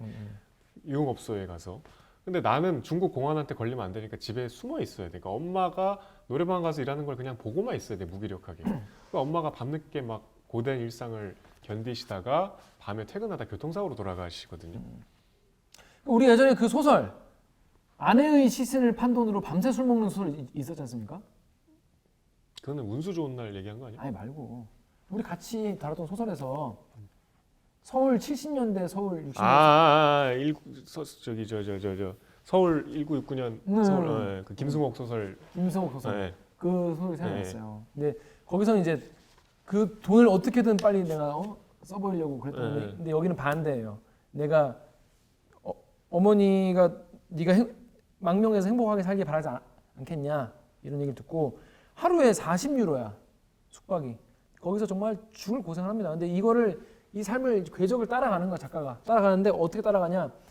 밥을 뉴스호스텔에서 먹는데 아침에 조식 포함이거든요. 엘리 탈북자가 로기완이 조식 포함이어가지고 아침에 빵을 막 아침에 먹고 빵이랑 잼을 주머니에 이렇게 넣어가지고 나와. 가지고 점심 때 막 이것저것 알아보고 다니다가 점심 때 이거 먹는데 먹을 데 없잖아요. 가지고 맥도날드 화장실에 들어가서 유일하게 공짜로 들어갈 수 있는 화장실. 이게 유럽은 가면 동전 내고 들어가잖아요. 50 센트 같이 뭐 50 반 유로 같이 뭐 내나 봐요. 거기다 화장실에서 이걸 허겁지겁 막 먹는 거야. 그래서 그게 이제 일기장에 써 있어요. 그러니까 자술서에 써 있어. 그래가지고 작가도 가서 박의 아파트에서 아까 그 박이라는 그 의사분이 자기 아파트를 내줘. 너 여기서 살면서 이걸 뭐 취재를 해라. 이래가지고 박의 아파트에서 잼이 바른 식빵 2개를 위생 봉지에 담아오긴 했지만 나는 도저히 그걸 먹을 수가 없었다. 변기에 앉아서 먹지도 벌리지도 못한 식빵을 한참 동안 보다가 어느 순간 식빵 끝에 입술을 댄다. 식빵을 한 입 물어 씹기도 전에 헛구역질이 치민다. 어쩔 수 없이 하나를 입에 넣고 다 토해낸다는 건데 이게 이제 좀 보면서 이게 메소드 지필이구나. 이른바 이제 연기자들이 이제 메소드 연기라고 해서 이제 내가 그 사람이 된 것 같이 살면서 이제 연기 연습하는 것 같이 정말 그 사람이 진짜 어땠을까를 디테일하게 취재를 하려면 이렇게 해야 되는구나. 그러니까 어떻게 해서든 공감을 하려는 노력이죠. 노력. 그 비위가 되게 약하시구나. 먹을 수도 있는데 저 같으면은. 그러니까 네. 네, 군대 가면 여러분 이제 그 뭐야 화장실에서 초코파이 한 번씩은 다 먹어보지 않습니까? 저도 진짜로 화장실에서 먹어요? 네, 화장실에서 먹어. 왜냐면 개지랄하거든 선임들이. 그러니까 몰래 숨겨갔다가 건빵 같은 거 이제 주머니에 숨겨갔다가 이제 화장실에서 먹고 막 그러다가 있잖아요. 막 먹고 있는데 막 기화야, 막야 기화 오빠냐 말하는데 화장실에 있으니까 막 대답 못 하고 여기서 막 초코파이 입에 가득 있으니까. 근데 그 이거 덜컹하는 그 자물쇠 그 구멍으로 우리 기화 여기 있었네. 아니 나 김기아 병장이야 이 개새끼야 이러면 안 돼? 이등병 때문에. 아니 그러니까 병장 이름으로 죄송합니다 그러고 갈 거 아니야. 그럴 엄두가 안 나는 거죠 군대는. 아무튼 저는 비위가 좋아서 먹을 수 있었겠지만 참 보통 사람들은 참 쉽지 않았겠죠. 그래서 누군가의 참담하고도 구체적인 경험까지는 끝내 공유하지 못하는 이 모습이 바로 나의 가엾은 자아이다. 이렇게 자아까지 해 작가가. 나는 그거를 못. 그러니까 이게 되게 착한 삶이라는 생각이 들었어요. 그러니까 내가 너에 대해서 이렇게 내가 이해하려고 노력하는데도 이해를 못하는 게 너무 미안하고 그 미안한 마음은 사실은 윤주한테도 그렇게 미안한 마음인 거지. 그러니까 윤주한테 제대로 사과를 아직 안 한 상태예요. 벨기에 와서. 못한 왜냐하면 사과를 하는 것 자체가 너무 미안했기 때문에 이 미안함을 사과가 담을 수 없기 때문에. 근데 이제 김 기자가 잠깐 얘기했지만 엘의 그 벨기에에서의 여정이 이제 기본적으로 처음에 목적은 주 벨기에 한국 대사관에 가서 탈북자로서 인정을 받고 남한으로 가는 거였어요. 그래서 나는 그게 이해가 안 되는데 왜 한국 대사관을 그러면 벨기에 도착하자마자 바로 안 가고 그걸 이렇게 최대한 연기하잖아. 어떻게든 뒤로 미루거든. 근데 이제 미룬 끝에 그러니까 이 비용도 딱 그 일주일 정도 체류를 하고 가려고 이제 맞춰놓은 비용인데 그 왜 이렇게 기다렸다 가야 되지? 저는 그게 이해가 됐어요. 피하고 싶은 건가? 미루고 무서워서. 싶은 건가? 여러분 그 충치치료로 생각하시면 돼요. 어차피 충치치료는 하긴 해야 되거든. 근데 미루고 정말 최후의 순간에 가고 싶은 그런 것도 있고 또 본인이 마음의 준비가 안 된 거가 저는 크다고 봐요. 뭐 그렇겠지 당연히. 뭔가 근데 내가 왜냐면 또 여기가 꽝이 나면은 난 진짜 그때는 큰일이기 때문에 그렇긴 한데 이제 하루하루 너무 힘드니까. 근데 보면서 힘든데 지금 일단 있는 일상을 그냥 어떻게든 그냥 살아내고 저 희망이 있다는 그 상황을 좀 유지하고 싶었던 게 아닐까 그런 생각이 들었어요. 그러니까 얘는 거기서 꽝이면 난 진짜 답이 없잖아. 20살짜리. 얘가 이제 북한에서부터 잘 못 먹고 해서 일단 체구가 작아요. 되게 일단 허약한 이렇게 가냘픈 신체를 갖고 있는데 그 미루고 미룬 끝에 이제 드디어 한국 대사관에 갔는데 매몰차게 거절당하죠. 그거 너무하더라. 왜냐하면 조선족들이 그런 경우가 많대요. 탈북자가 아니고 중국에 살고 계신 그 한인 분들이 자기가 탈북자라고 속이고 이제 남한으로 들어오려는 이 루트가 뭐 있나 봐요. 그래서 이제 안 받아주죠. 그때는 이제 완벽한 미아가 된 거지. 나는 이제 갈 데가 거기밖에 없었는데 근데 남은 돈으로 이걸로 이제 이게 사실은 하루도 빠듯한 돈인데 그래서 이제 그때부터 이제 김 기자가 얘기한 대로 삶의 질이 확 낮아지죠. 왜냐하면 이 돈으로 버텨야 되는데 그 전에는 그 여행자들이 묵는 호스텔, 유스 호스텔 같은데 이제 1인실에 있다가 2인실에 있다가 이제 4인실로 옮기죠. 방을 더 싼 데로. 그리고 아까 김 기자 얘기대로 아침 식사로 하루를 버티는 거죠. 그래서 거기 그 장면 나오잖아. 그래서 하루 종일 그냥 길거리를 헤매고 절망에 빠져서 배고프고 또 추운데 돌아다니니까 아프고 이래서 일찍 들어와 갖고 최대한 배가 안 고프려고 활동을 안 하거든. 그때부터는. 그 밤에 누워 있는데 그 호스텔이 온갖 배낭여행자들이 이제 숙박을 하는 곳이잖아요. 그래서 그 무례한 대학생들이 이제 유럽 각국에서 온 대학생들 뭐 이렇게 서로 이렇게 부킹도 하나 봐. 술 먹다가 이제 남녀가 그 4인실로 들어오더니 좋을 때지 뭐. 자고 있으니까 여기서 놀아야 되는데 얘는 근데 자기 방이거든. 근데 잠깐 나가 있어라 그래. 그러니까 안 나가니까 이제 막 흠씬 두들겨 패거든. 그래서 얘가 피투성이가 돼서 공용 화장실 변기에서 아침까지 있잖아요. 그리고 새벽에 이제 동틀 무렵에 짐 싸서 나오죠. 정말 호스텔에서도 쫓겨난. 와, 그거 읽으니까 너무 이거 어디 가야 되지? 내가 막막하고 너무 고독하고 절망적이었어. 그게 느껴졌어요. 그 다음부터는 돈이 너무 없으니까 공용 화장실에 돈 내고 들어가서 거기서 자요. 진짜 너무 싸더만. 근데 방법이 없어. 방법이 내가 생각해도. 왜냐하면 저는 한국에서 그러니까 한국 뭐 내가 벨기에 가도 영어를 대충 할 줄 알잖아요. 그 기본적으로 영어를 대충 할 줄 알고 내가 진짜 무일푼이어도 한국 대사관에 가서 나 이렇게 됐다. 나 뭐 집에 전화라고 하게 해달라. 근데 집에 전화할 집도 없어. 이 사람은. 그 어느 대사관에서 자기를 봐주지 않아. 그런 고립무원의 상태. 그리고 대사관에서 거절당한 이유 중에 탈북을 할 때 북한 신분증을 싹 다 버리거든. 근데 그땐 그럴 수밖에 없지. 북한 공안에 잡히면 안 되니까. 근데 이제 이게 자기의 북한 신분을 증명할 수 없는 상황이 돼버린 거야. 여러분 그런 생각 해보셨습니까? 내가 그런 상황에 놓인다면 저 그렇게 고독의 어떤 끝 아무도 정말 날 도와줄 수 없는 상황. 근데 보면은 벨기에 정부가 더 따뜻해. 그러니까 이제 박이라는 아까 말하는 그 의사 있지 않습니까? 그분은 탈북자이기 때문에 벨기에 말도 벨기에가 프랑스잖아요. 프랑스어도 잘 쓰고 한국말 잘해. 그래서 벨기에 정부가 이 사람이 북한 출신인지 아닌지를 검증해주는 역할을 하는 사람이에요. 아, 그러니까 그 호스텔에 쫓겨나갖고 정처 없이 다니다가 경찰서에 끌려가. 교회에서 이제 잠이 들죠. 성당에서. 그래서 이제 경찰서에. 근데 이게 여기도 나도 그때 깨달았는데 그때까지 어린이인 줄 안 거야. 벨기에 당국은. 너무 체구가 작으니까. 그래서 경찰서에서 얘를 고아원에 보내요. 그러니까 고아원에 되게 원장이 이제 따뜻한 사람을 다행히 만나서 그 고아원, 근데 고아원에서도 또 두드려 맞아. 아, 애들 왜 이렇게 패 사람을. 그러니까 10대 한 초중반 애들이 또 또래, 그러니까 그 나이대로 보였나 봐. 20살짜리인데. 형인데 말이야. 그래서 애들이 무슨 버릇이 없어. 아시아 사람이고 뭐 그래서.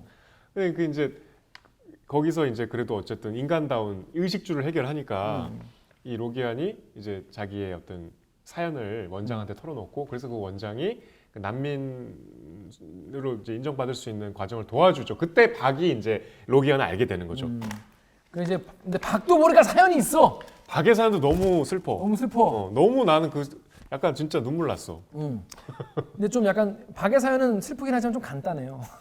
근데 나는 사연이 박의 길잖아. 사연을 보면서 김 기자가 이건 또 싫어하겠네 라는 생각을 했어. 좀 뭐 그냥 되게 이제 저의 취향을 잘 안 해요. 뭔가 박의 사연은 약간 좀 도구적으로 사용된 측면이 있어서. 근데 그게 너무 또 박이란 캐릭터가 너무 좀 저는 되게 마음에 들었고 멋있어 일단. 멋있게 나와. 아주 멋있는 60대 내지는 70대 초반의 어떤 의사. 그러니까 박은 탈북을 해서 남한에 있다가 엄마랑 탈북해서 남한에 있다가 남한에서 근데 그 과정이 생략돼 남한에 왔는데 의대를 가셨대요. 공부를 되게 잘하셨나 봐. 그럴 수 있죠. 그래서 거기서 이제 지금의 아내를 만나서 프랑스로 이제 이주를 해서 프랑스의 파리 외곽에서 병원을 차려서 이제 의사로 살다가 자기 친구랑 벨기에 와서 개업을 했어요. 그 와중에 어머니는 한국에서 돌아가시고. 그러니까 탈북자로서는 가장 엘리트 코스를 밟으신 그렇죠. 거죠. 잘 나갔죠. 근데 이제 와이프분이 이제 간암에 걸리셔가지고 너무 아파하고 막 복수가. 그 와이프인지 처음에 모르잖아. 그렇지. 근데 이제 뭐 그분이 복수가 막 나오고 막 너무 고통스러워하니까 이제 안락사 비슷하게 시켜줘요. 자기가 의사니까 너무 고통스러운 모습을 보기 힘들어서. 근데 이제 작가 여기 말하는 조혜진 작가이기도 하고 나 주인공 K이기도 한데 같이 이제 벨기에 거리 걷다가 안락사 반대한다 막 이런 시위를 본단 말이에요. 그랬더니 이제 안락사 반대 시위군요. 했더니 좀 왜 시위하는 걸까요? 막 그런 얘기를 하다가 뭐 안락사에 반대할 수밖에 없는 이유가 있겠죠. 뭐 이렇게 가볍게 이제 작가가 말한단 말이에요. 그랬더니 네가 뭘 안락사에 대해 뭘 안다고 그따위로 갑자기. 말하냐. 갑자기 승질을 내. 되게 젠틀하고 말이 없던 분이었는데. 그래서 작가가 딱 보고 요놈 요거 사연이 있구나. 요거 사연이 있구나. 잡았다 요놈. 요놈 잡았다 요놈 딱 이런 거예요. 알고 보니까 와이프였던 거야. 가지고 내가 그런 약간 와이프를 그렇게 떠나 보내는 데에 대한 자책감도 있고 이래가지고 로기안이 이런 사람들에게 잘해주는 뭐 그런. 너무 간단하게 얘기했는데 너무 그 슬픈 이야기를. 그러니까 처음에는 이제 자세히 모르고 그러니까 이게 자기가 안 쓰는 세컨 하우스를 이제 이분한테 빌려준 거거든요.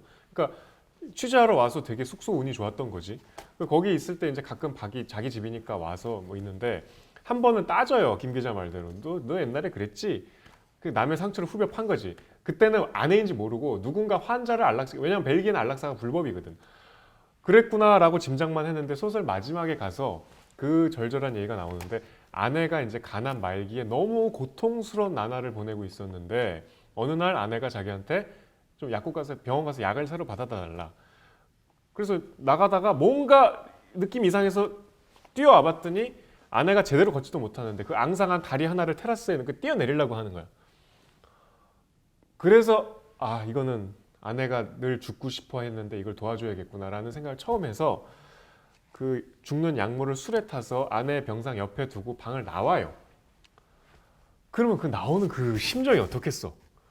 그리고 한참 있다 그 방에 들어갔더니 아내는 이제 그 약을 먹고 죽어 있는 거지.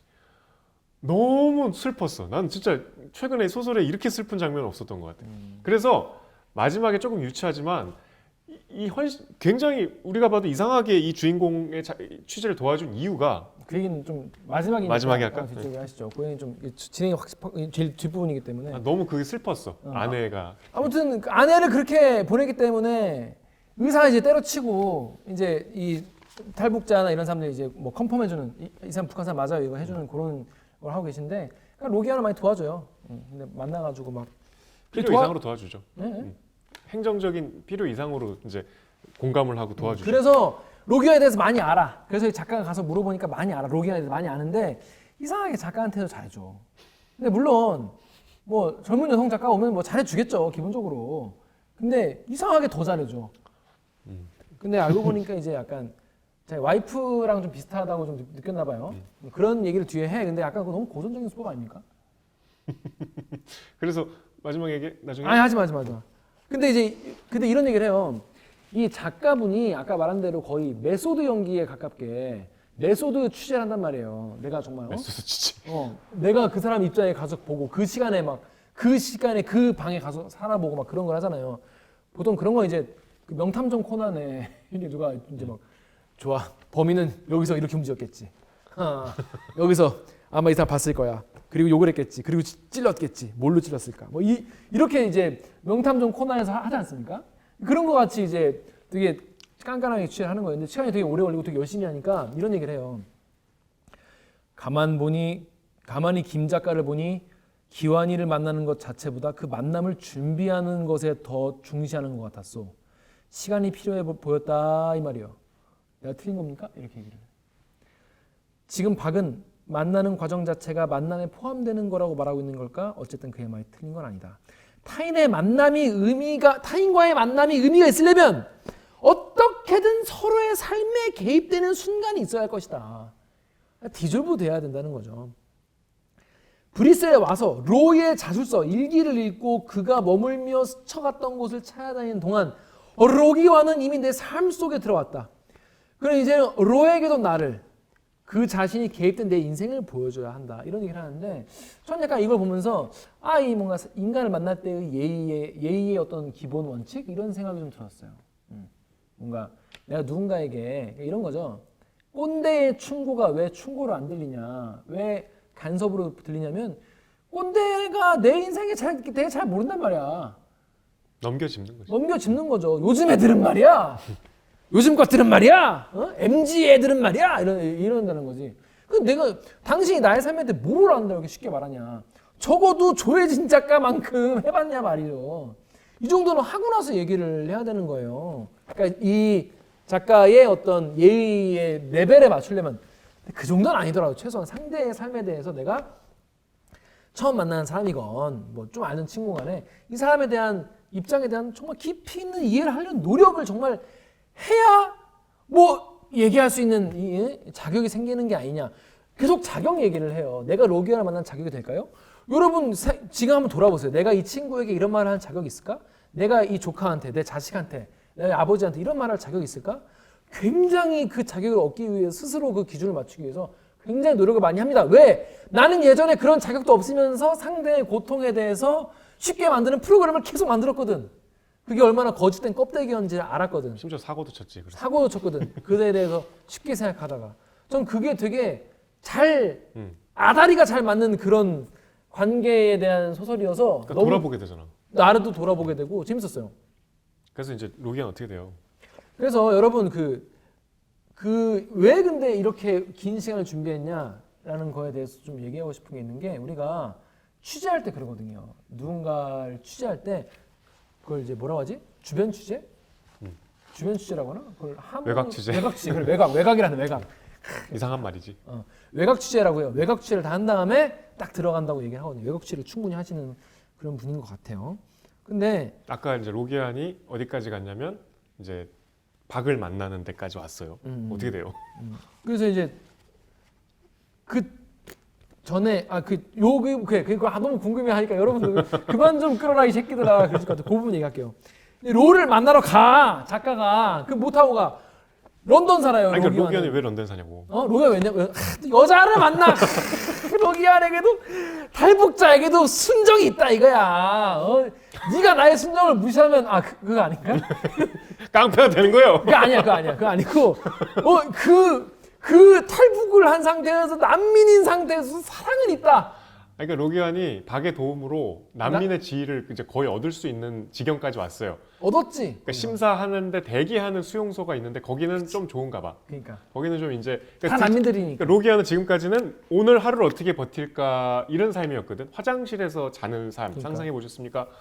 그랬는데 이제는 뭔가 미래가 이제 희망이 생겼잖아. 그래서 막 그 시설에서는 프랑스어도 가르쳐 줘요. 맞아. 그래서 로기안이 어머니의 그러니까 이 문장을 이쯤에서 얘기해야 되는데 이 작가를 여기까지 불렀던 문장 그 기사의 그 문장 어디 있습니까? 잠깐만요. 그 문장이 이제 소설의 거의 후반부쯤에 나오는데 잠깐만요. 여기 있다. 로가 인터뷰에서 기자한테 이랬어요. 어머니는 저 때문에 돌아가셨습니다. 그래서 저는 살아야 했습니다. 그러니까 자기 때문에 죽은 사람을 위해서 할 수 있는 일이 나는 살아야 한다. 도대체 이 사람은 무슨 사연이 있을까? 이게 시작이었거든요. 그러니까 어머니 때문에 내가 지금 살아야 되니까 그리고 삶에 어떤 희망이 생겼으니까 정말 열심히 살아요. 그 수용소에서 거기 그잖아. 이 시설에 있던 사람이 저렇게 청소 열심히 하는 사람 못 봤다고. 그리고 로는 또 되게 감수성이 예민한가 봐. 아까 그 어려운 벨기에 도착해서 그 와중에도 길거리 악사가 연주하는 음악을 거기다 돈을 라흐마니노프의 보칼리즈의 그 유명한 다 들으면 아실 거예요. 그거랑 이제 나중에 알게 됐지만 노킹 온 헤븐스 도어라는 노래. 그래서 그 노래만 주구장창 듣고 그러면서 불어도 열심히 공부하고. 그래서 이제 급기야 이제 일자리까지 얻게 되죠. 식당에서 일을 하게 되죠. 거기서 사랑을 만나는. 좀 너무 응원해주고 싶더라. 그 사랑을 응원해야 돼. 이거는 형광봉 2개 들고 이렇게 응원해야 돼. 이렇게 응원해야 돼. 이렇게. 근데 그 여성분이 이제 필리핀 분인데 이 여성분은 로기안은 이제 난민 엘리트가 된 거야. 그치. 근데 이 여성분은 완벽한 불법 체류자야. 그래서 이제 도망가야 돼. 그래서 로기안이 영국으로 이제 먼저 탈출을 시키죠. 거액의 돈을 그 또 새로운 브로커한테 이제 화물차 운전사인데 이제 유럽은 다 차로 다니니까 영국도 이렇게 도보해역 건너서 차로 가니까 그래서 화물칸에 숨겨서 가는 방식으로 해서 이제 난 좀 서운했어. 왜? 라이카랑 사귀는 얘기를 좀 더 써줬으면 좋았을 텐데. 그렇게 이게 약간 좀 더 그 네. 아름다운 이게 처음 봤을 때. 희망적인 이게 처음 봤을 때 막 어떤 거에 끌렸는지 너무 궁금하잖아. 책이 무슨 얘기를 얇으니까. 했는지 어떻게 대화도 잘 안 통했을 텐데. 근데 그런 거를 쓰고 여기 나올걸요? 나는 그게 안 써있어 난 못 쓴다 이렇게 써있어. 여기 책에. 그래 좀 써주시. 그러니까 이게 이 전반적으로 이 로기안의 서사가 로기안이 남긴 로기안이 글도 되게 잘 썼나 봐. 일기와 그다음에 박이 준 로기안의 자술서. 저는 이 소설이 좋았던 게 뭐냐면 그 근거가 다 있어. 그러니까 난 그런 게 좋아. 그런 게 있어야 좀 안심이 돼. 왜냐면 이거 어떻게 알아? 근데 또 김 기자 근거가 부실하면 또 의심하고 싫어해요. 그러니까 예를 들어 지난 화에 그 식물들의 사생활도 엄마가 그 아들 둘한테 이제 나 옛날 이런 일이 있었다고 하는 건데 너무 그 묘사가 자세하고 둘이 나눈 대화가 다 따옴표로 이렇게 다 있으니까 아들한테 그렇게 얘기했을 리가 없잖아요. 예를 들어서 그 둘이는 우리는 그렇게 합의를 했단다 뭐 뜨거운 이게 아니야. 그래서 약간 거기서 약간 김샜는데 내용이 재밌게 넘어갔는데 여기는 자술서는 원래 되게 여러 번 쓰고 되게 자세하게 써야만 이게 받아들여지기 때문에 자술서는 그러니까 여기 탈북한서 여기까지 오기 과정을 되게 자세하게 쓴단 말이에요. 그러니까 소설을 써도 된다는 그럼 인정. 이게 이제 마음이 이제 편하. 깨비스코 모은 것 같이 되는 거예요. 그래서 저는 되게 납득이 됐어요. 그런 장치가 하나 있어야지. 그래서 이제 드디어 사랑을 만났는데 그것도 이제 영국으로 이제 보냈으니까 자기도 가야지. 근데 그러면 이제 여기서 내가 박의 도움을 받아서 이 지난한 과정을 거쳐서 힘들게 얻은 난민이 결국 인정을 받거든요. 난민 인정 받는다는 거는 이제 살 길이 열린 거예요. 근데 그걸 포기해야 되거든. 그걸로 이제 불법 체류가 또 이제 새로운 불법 체류자가 되는 거니까 영국에서 벨기에에서 인정받는다고 영국도 그걸 인정 안 해준대. 그렇지만 사랑을 따라 가죠. 그러니까 어렵게 얻은 난민 지위를 포기하고 영국 가서 또 난민 지위를 또 인정받으려고 그렇게 해야 되는데 그걸 감수하고 영국으로 가는 런던으로 가는 거예요. 더 이제 불이익을 감수해야겠지. 근데 이제 여러분 그런 사랑. 이게 모든 게 3년의 시차가 있거든요. 3년 전에 로기안이 이제 그랬던 거예요. 그래서 지금은 로기안이 런던의 어느 중국집에서 정착을 해 있을 건데 잘 살아요. 이제 드디어 이제 이 메소드 취재 끝내고 내고 이제 로기안을 만나러 가야죠. 내가 이제 좋아. 내가 로기안을 취재할 만큼 했다. 거기 로기안으로 살았지. 며칠 동안 벨기에에서. 그리고 이제 가는데 이제 박이 이제 배웅을 와. 공항으로. 근데 저는 이 부분이 어떠셨습니까? 헤어지는 그 부분. 너무 나는 여기서도 슬프고 좋았어. 그렇구나. 저는 아름답고 싫어할 줄 알았어. 내가 그렇게 느꼈거든요. 어떤 대목인지 우리가 서로 그 대목 읽어볼게요. 박 역할을 맡아주시죠. 히드로 공항으로 가는 버스래. 비행기예요. 비행기에서 헤어지기 직전에 무슨 얘기를 하냐면 안 알려줘도 돼. 제가 작가를 할게요. 185페이지. 186페이지부터 하는 게 낫지. 5페이지. 그래서 둘이 이제 시선이 막 오고 가는 거야. 이상한 시선이 서로 오가다가 이제는 말씀해 주셔도 되지 않나요? 제가 그렇게 닮았나요? 사모님과? 글쎄요. 아니라면 서운한데요. 김 작가, 나는 그렇게 유치한 늙은이가 아니야. 하긴 내가 이미 말한 적이 있죠. 김 작가나 그 사람이나 내 아내 스스로에게 한치의 관용도 베풀지 않는 사람들이라고 말이요. 그러셨죠? 그러고 보니 닮았군요. 눈매도 입매도 여기저기 조금씩. 사실 그 사람도 글을 쓰고 싶어 했지. 늘 작가가 되고 싶다고 했어. 부탁을 하나 들어주겠소? 말씀하세요. 자, 여기가 이제 전 여기가 좋았는데 여기서 울었어. 자, 부탁을 들어줘. 생각보다 괜찮았다고, 그리 고통스럽지 않았다고 한번 말해주시오. 그러니까 이게 이제 아까 안락사 그 안락사가 생각보다 닮은 괜찮았고 아내. 그리 고통스럽지 않았다고 나한테 한번 말해달라는 거예요. 두꺼운 안경 속 박의 여윈 눈동자는 이제 완전히 젖어 있었다. 그 거짓없는 눈물을 가만히 보고 있을 수 없어 나 역시 박에게 한 발 다가가 그의 귓가에 대고 아프지 않았다고 속삭인다. 가는 내내 잠을 자듯이 편안했다고. 죽는다는 의식도 없이 모든 것이 자연스러웠으며 고통은 전혀 없었다고도. 박은 심하게 떨리던 두 손으로 내 얼굴을 감싼다. 뜨거운 손이었다. 마치 자신이 완성한 조각품을 만져본 예술가처럼, 혹은 지금 막 떠나온 육체를 알듯하게 지켜보는 한 줌의 영혼처럼. 박은 천천히 내 얼굴을 정성스럽게 매만지기 시작한다. 눈가와 입가 그리고 턱선과 양쪽 뺨을 어루만지는 그의 손길에서 나는 한 생애를 느낀다. 한 사람의 인생이 그 손길에 모두 들어있다. 아내한테 하는 말이죠. 고생했소. 평생을 고생이 많았지. 뭐 이런 이제. 근데 저는 여기서 좀 조마조마한 게 둘이 키스할까 봐. 아, 그러면 이제 다 깨지잖아. 그럼 작살나는 거야.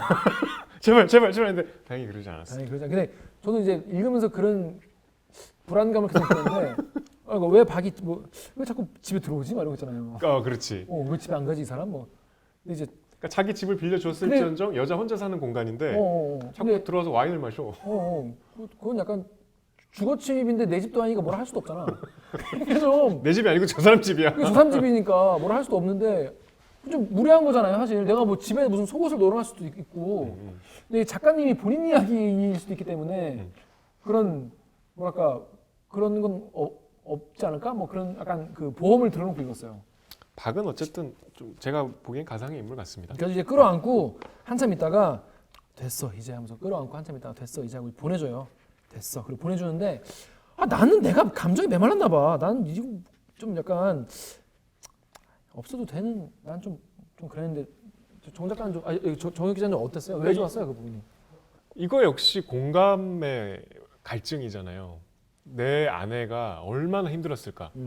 처음에는 그 공감을 못해서 아내가 나 좀 죽여달라고 그랬을 때 안 해줬죠. 아무리 아파도 그건 안 돼. 불법이야. 그리고 기적이 있을 수도 있잖아. 근데 그 기적을 기다릴 때 그 고통을 몰랐는데 그걸 알게 된 게 이제 아내가 그렇게 높지도 않은 아파트에서 뛰어내리면 되게 바로 안 죽고 좀 더 고통스러울 수도 있는데 그것도 감수하고 뛰어내리려고 하니까 그렇게 힘들구나 라는 공감에서 이제 정말 해서는 안 될 선을 넘어서 아내에게 죽음으로 가는 약을 주죠. 그리고 나서 근데 사랑하는 사람이 그 약을 헤어지는 것만도 힘든데 내가 그 죽음을 도와주고 그 죽음을 기다리는 심정도 얼마나 고통스럽고 슬퍼요. 문학에서만 볼 수 있는, 물론 실제로 그런 분도 있을 수 있겠지만 우리가 평소에 주변에서 잘 볼 수 없는 아픔과 상실감이겠죠. 근데 그러고 나서의 이 사람 삶도 얼마나 스산했겠어. 어땠을까? 얼마나 아팠을까? 그 죽는 순간은 도대체 어땠을까? 진짜 내가 도와준 게 안 아프게 잘 효과가 있었을까? 그걸 확인받고 싶은 그 너무 유치한 상황극이지만 오죽했으면 충분히 이럴 수 있을 것 같아. 그러니까 그럴 수 있을 것 같아. 저는 약간 인간 김규환이라는 사람 자체가 이제 남한테 패기치는 걸 극도로 싫어하거든요, 제가. 아파트 빌려줬는데 이 정도는 좀. 아, 그런가? 숙소 매 돈을 얼마나 세이브해줬는데. 맞네. 그러네. 그리고 중간중간 아파트를 내줬는데 브리셀 관광도 시켜주고 강병수 이 새끼는 근데 왜 나한테 더 잘하지 않는 거야? 아무튼 집을 내준. 집을 제가 이제 내중간 같이 살았는데 아무튼 근데 저는 약간 이제 그게 상대한테는 되게 예를 들어 이제 주인공 K는 충분히 내가 기꺼이 그렇게 해줄 수 있는 마음가짐이었지만 상대가 기꺼이 그런 걸 해줄 수 있는 마음가짐인지 아닌지 모르잖아요. 그래서 난 이런 부탁을 못 할 것 같아. 그렇게 하고 싶어. 그리고 생판 되게 수십 년 젊은 여성한테 내 와이프를 닮았다고 하는 것 자체가 되게 좀 아니 닮았다고 안 했어. 이 여자가 먼저 이제 닮았나요 하고 확인을 한 거지. 먼저 그랬나? 그랬으면 조금 더 근데 하니까 마지못해. 그러니까 여자가 떡밥을 던지지 않았으면 이렇게까지 안 했을 수도 있어. 떡밥을 던져서 제가 그렇게 닮았나요? 이렇게 하잖아 먼저. 그러니까 나는 다 눈치챘어 이 양반아. 라는. 난 그 유치한 늙은이가 아니야. 그러고 졸라 유치한. 근데 유치하지만 저는. 그게 또 저는 또 이게 평생을 그 살면서 그런 결혼 생활을 하고 그런 경험을 안 해봤잖아요. 그 정말 60살 넘게 되게 와이프 생각만 하고 그러다가 정말 느낌이 비슷한 와이프랑 말하는 것도 비슷하고 그런 사람 만나면 판타지잖아. 이것도 사실은 판타지를 이제 채워달라는 거잖아요. 근데 그런 부탁을 할 수 있을까? 그건 제가 그 나이 그 상황이 안 돼봐서 함부로 말할 수는 없을 그 것 상황 되지 같습니다. 맙시다. 네, 될 수 있는 걸로 넘어가요. 저는 근데 딴 거보다 엔딩이 깔끔해서 좋았다. 아 이거 약간 빌리 엘리엇 같았어요. 그냥 딱 그 행복한 순간에 정지. 비슷한 느낌이지 않아요? 엔딩은 여러분 제가 안 읽어드릴 테니까 사서 보세요. 사서 근데 보시고 촉촉해지고 따뜻해져. 깔끔이라고 했는데 그 다음에 노트에 적지 못한 남은 이야기라고 나오잖아요. 사족이었다. 이런 생각이 들었습니다. 근데 궁금하긴 했어. 그러니까 노트에 남은 이야기가 또 뭔가 뿌앙 끝난 다음에 쿠키 영상이 있는 느낌이었는데 그러니까 우리가 지금 기다리고 있는 영화 중에 매트릭스 4가 있잖아. 이게 사실 안 나왔으면 좋겠다는 마음도 있지만 궁금하기도 해. 네오가 그 뒤에 어떻게 됐을까? 왜 머리를 길었을까? 예. 또 조닉처럼 다 쏴 죽일까? 근데 저는 이 뒷 이야기도 그래 되게 이렇게 예상되는 정도의 이야기고 한 2장밖에 안 되는데 뭔가 여기서 끝났으면은 뿌암 이러고 끝났을 것 같고 뒤에서 읽으니까 약간 마음이 놓이고 약간 힐링되는 그런 내용이었는데 로기완을 만나다. 근데 공항으로 가기 전에 이제 중요한 일을 하나 하잖아요. 윤주랑 네. 통화해. 드디어 내가 그렇게 막 미안했던 윤주랑 통화해. 전화해서 미안하다고 하죠. 미안하다고 하니까 뭐라고 했는데 그 말을 듣고 막 주저앉아 막 주저앉아. 자, 윤주는 뭐라고 했을까요? 자기도 미안하다고 했겠지. 퇴해. 똑바로 안 읽었구만. 뭐라고 나오던데. 제가 힌트를 더 드릴게요. 걱정을 하죠. 자, 침묵이 흘러. 잘 지내요 언니? 윤주의 목소리를 듣는 순간 나는 한 손으로 입틀막을 하며 입틀막이라고 나와? 입술을 틀어 막으며 입틀막. 근데 얘기를 해. 침묵이 흐른다. 지금 내려오고 있는 거야? 침묵이 흘러. 그래서 미안해 라고 하니까 언니 그 애가 나를 불러. 그리고 이어지는 그 애의 목소리. 그 목소리가 실어다준 여린 문장 하나를 듣는 순간 나는 스르르 주저앉고 만다. 녹았어. 녹아버려. 그래서 윤주가 들려준 그 문장 역시 즉흥적인 것은 아닐 것이다. 그녀도 오랫동안 이 문장을 숨겨두지 않았을까.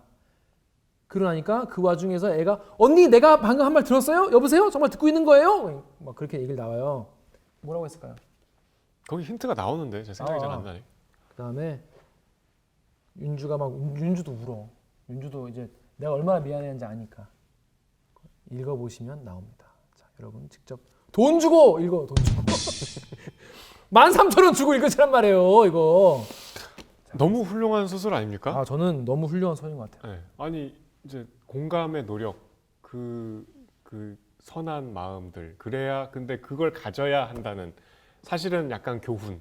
이거를 얼마나 설득력 있는 이야기로 풀어낸. 정말 저는 소설이 이게 이런 기능 때문에 소설을, 그것도 당대 소설을 읽어야 된다는 깨달음을 얻었어요. 그리고 조금 결은 다르지만 탈북자의 스산한 삶에 대해서도 좀 생각해 보게 됐고. 탈북자를 다른 소설도 있나요? 탈북자를 다룬 소설은 많죠. 많다고 들었는데. 천명관 소설도 있고 최근에 특히 많이 나오고, 이게 또 영화화 되려고 좀 준비 중인 책들도 많대요. 그리고 우리 뭐 영화가 또 많았잖아. 뭐 저 동급생인가 동창생. 동급생은 그 게임이고. 여기에 김현수 작가님이 이런 말씀을 여기 뭐 추천사 써준 거죠. 우리는 결코 타인을 이해할 수 없다는 사실을 통해 역설적으로 자신의 삶을 이해하는 일이 문학에서 종종 목격된다. 로기관을 만났다가 바로 그런 소설이다. 라는 거예요. 근데 저는 이 소설의 미덕이 뭐냐면, 저 같은 뭐 작가의 작품 세계 같은 거 잘 모르는 이 소설 잼민이가 읽어도 쉽게 읽을 수 있다. 재밌게 읽을 수 있다. 저는 소설 잼민이이자 뭔가 이런 남을 이해하는 방법에 대해서 좀 더 읽어보고 싶다 이런 분들에게 강력히 추천드립니다. 재밌어요. 이 메시지가 너무 좋아. 메시지 너무 좋아. 다시 한번 좀 반성하게 됐어요. 내가 그렇게 하고 있었나? 좀 많이 부족했구나 이런 생각들 하게 됐어요. 이 책 표지는 작가님이 고른 건 아니겠죠? 출판사에서. 그러니까 근데 보통은 몇 개를 그러니까 주면 주는데. 작가가 고르잖아. 뭐 그렇죠. 작가님께도 심심한 사과 말씀을 드릴게요. 창비에서 만들었는데 그러니까. 왜 이렇게 자꾸 폄하하는 거야? 이게, 너무 꼭 추천드리고 싶어요. 꼭 읽어보세요. 쉬워요. 금방이다. 하루면 금방. 그리고 이게 종이가 두꺼운 재질이요. 그래서 페이지도 얼마 안 돼. 180페이지밖에 안 돼. 이 작가님이 76년생이시거든. 근데 이게 2011년 작품이에요. 그러면 30대 때 쓴 거 아니야. 대단해. 그러니까 참 그것도 존경스럽죠. 그리고 본인이 정말 취재를 열심히 했다. 여기 작가만큼 취재를 열심히 해서 아주 디테일한, 뭔가 내가 브리스웰에 와 있는 느낌. 꼭 정말 추천드려요. 저는 지금까지 이런 정도를 말씀드린 적 없는데 이거 꼭 읽어보셨으면 좋겠어요. 자, 그렇습니다. 자, 이번 주 로기완을 만났다. 저는 사실 별로 기대 안 했어요. 표지가 재미없게 생겨가지고 기대 안 했는데, 저도 이 정도는 기대 안 했어요. 이 정도 기대 안 했습니다. 여러분이 꼭 한번 읽어보시면 좋을 것 같다 말씀을 드리겠습니다. 자, 그래서 이번 주는 이렇게 로기완을 만났다. 재밌었어요. 참 소중한 소설이에요. 네, 고정 소설입니다. 다음 주는 우리 무슨 소설입니까? 그래서? 다음 주는 핫한 핫해요? 정세랑 작가 많이들 아시죠? 시선으로부터를 읽어보시죠. 다음 주는 정세랑 작가의 시선으로부터라는 책인데, 사놨는데 표지가 일단 뭐 알록달록 하더라고요. 전혀 무슨 내용인지 모릅니다. 자, 다음 주까지 그러면 정세랑 작가의 시선으로부터 읽어오시면 되겠습니다. 자, 그럼 저희는 이번 주는 여기서 인사드리도록 하겠습니다. 책 봐! 책 봐! 책 좀 봐! 안녕! 고생하셨습니다.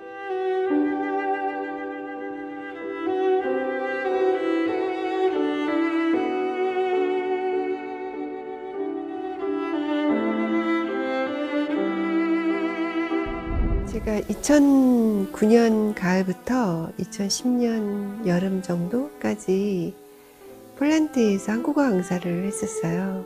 그래서 그 당시에 폴란드에 체류하면서 주변 국가 여행이나 이런 거 하고 싶어서 검색하다가 그 기사를 우연히 발견하게 됐고, 저도 폴란드라는 나라에서 이방인이잖아요.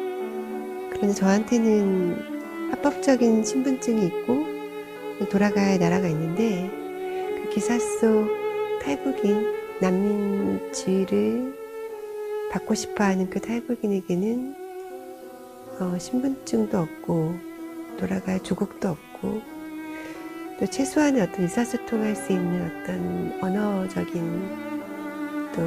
언어적으로 또 의사소통할 수 있는 여건도 안 되고, 그런 절박한 조건의 이방인 늘 상상하게 되더라고요. 저와는 차원이 다른 이방인이잖아요.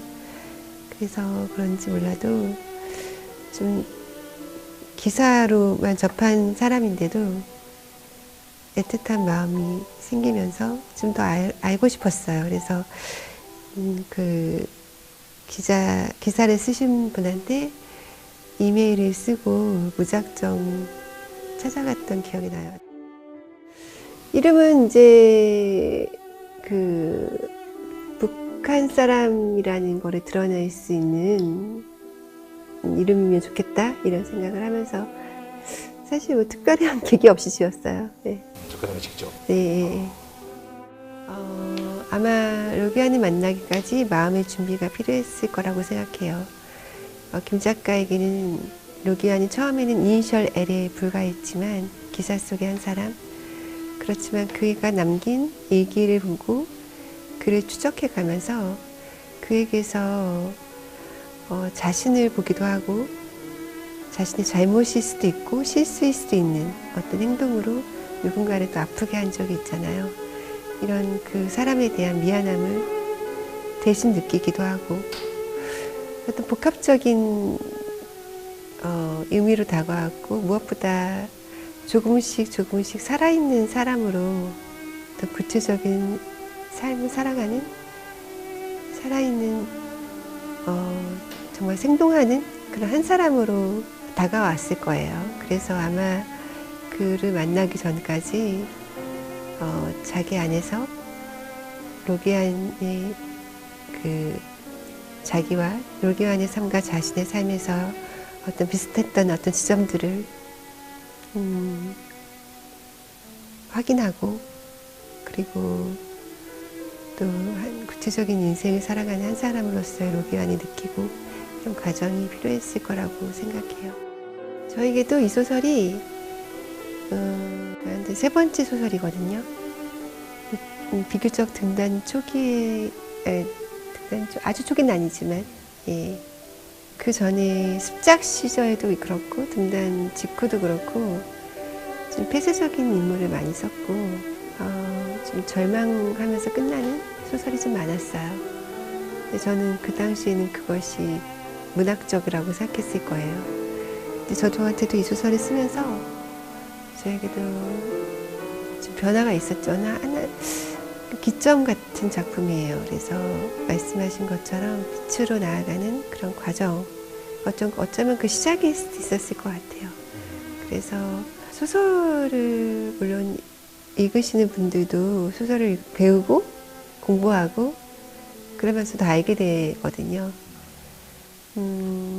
소설을 쓰면서 1990년대 중후반에 북한에서 있었던 고난의 행군이랄지 당시 한국에는 그렇게 이슈가 안 됐지만 당시 유럽에서는 아주 큰 이슈였던 난민 문제에 대해서 더 생각하게 되었다든지 저도 소설을 쓰면서 알게 된 게 많아요. 네, 그래서 저한테는 좀 세상을 넓게 보는 하나의 계기가 됐던 작품이었어요. 이 소설을 쓸 때 저에게 가장 큰 화두 중에 하나가 연민이 무엇일까였어요. 타인을 향한 연민? 그런데 그냥 단순하게 안 됐다, 불쌍하다 이런 연민이 아니라 정말 진심 어린. 그래서 결과적으로는 나의 삶에도 침투되고 변화를 일으킬 수 있는 그런 진심에 아주 진심인 순도 높은 연민이 무엇일까 이런 고민을 했었고 그런 고민이 많이 투사된 작품이에요. 상처의 고요함을 믿는 것이 우리 모두에게 주어진 특권이라는 문장을 쓴 적이 있어요. 그리고 그 상처 때문에 우리가 읽기도 하고 쓰기도 하고 또 어떤 삶을 또 살아갈 수 있다고 생각해요. 그러나 내가 지금 알 수 있는 것은 없다. 타인의 고통이란 실체를 모르기에 짐작만 할 수 있는 늘 결핍된 대상이다. 누군가 나를 가장 필요로 할 때 나는 무력했고 아무것도 몰랐으며 항상 너무 늦게 현장에 도착했다. 그들의 고통이 어디에서 시작되고 어느 지점에서 고조되어 어디로 흘러가는지, 어떤 과정이 거쳐 삶 속으로 유입되어 그들의 깨어있는 시간을 아프게 점령하는 것인지 나는 영원히 정확하게 알아내지 못할 것이다. 누구의 위로나 체온도 없이 가까스로 그 시간을 지나온 후에야 조금은 지친 모습으로 그가 이렇게 말했을 때, 그러므로 나는 어디에도 없는 사람이었다. 어머니는 저 때문에 돌아가셨습니다. 그래서 저는 살아야 했습니다. 로가 인터뷰 도중에 기자에게 한 말이었다. 저는 로기안이 만났다를 쓴 이후에 좀 바뀌었어요. 그 로기안이 만났다를 쓴 이후부터는 타인을 알아가는 그 과정, 그것이 그 사람을 완벽하게 아는 것이 실패할지라도 그 알아가는 그 과정, 그리고 그 사람과 또 다른 어떤 사람 사이에 역동하는 거리, 그런 거를 더 쓰게 되었고, 그런 공감과 알아가려는 그 애씀, 이것을 통해서 결국 저는 서로에게 빛이 되는 그런 순간들을 찾아가고 있는 것 같아요. 그리고 그것이 결국 우리를 살게 한다고 믿고 있어요. 그래서 그런 이야기를 쓰고 싶고 쓰려고 하고 있습니다. 네.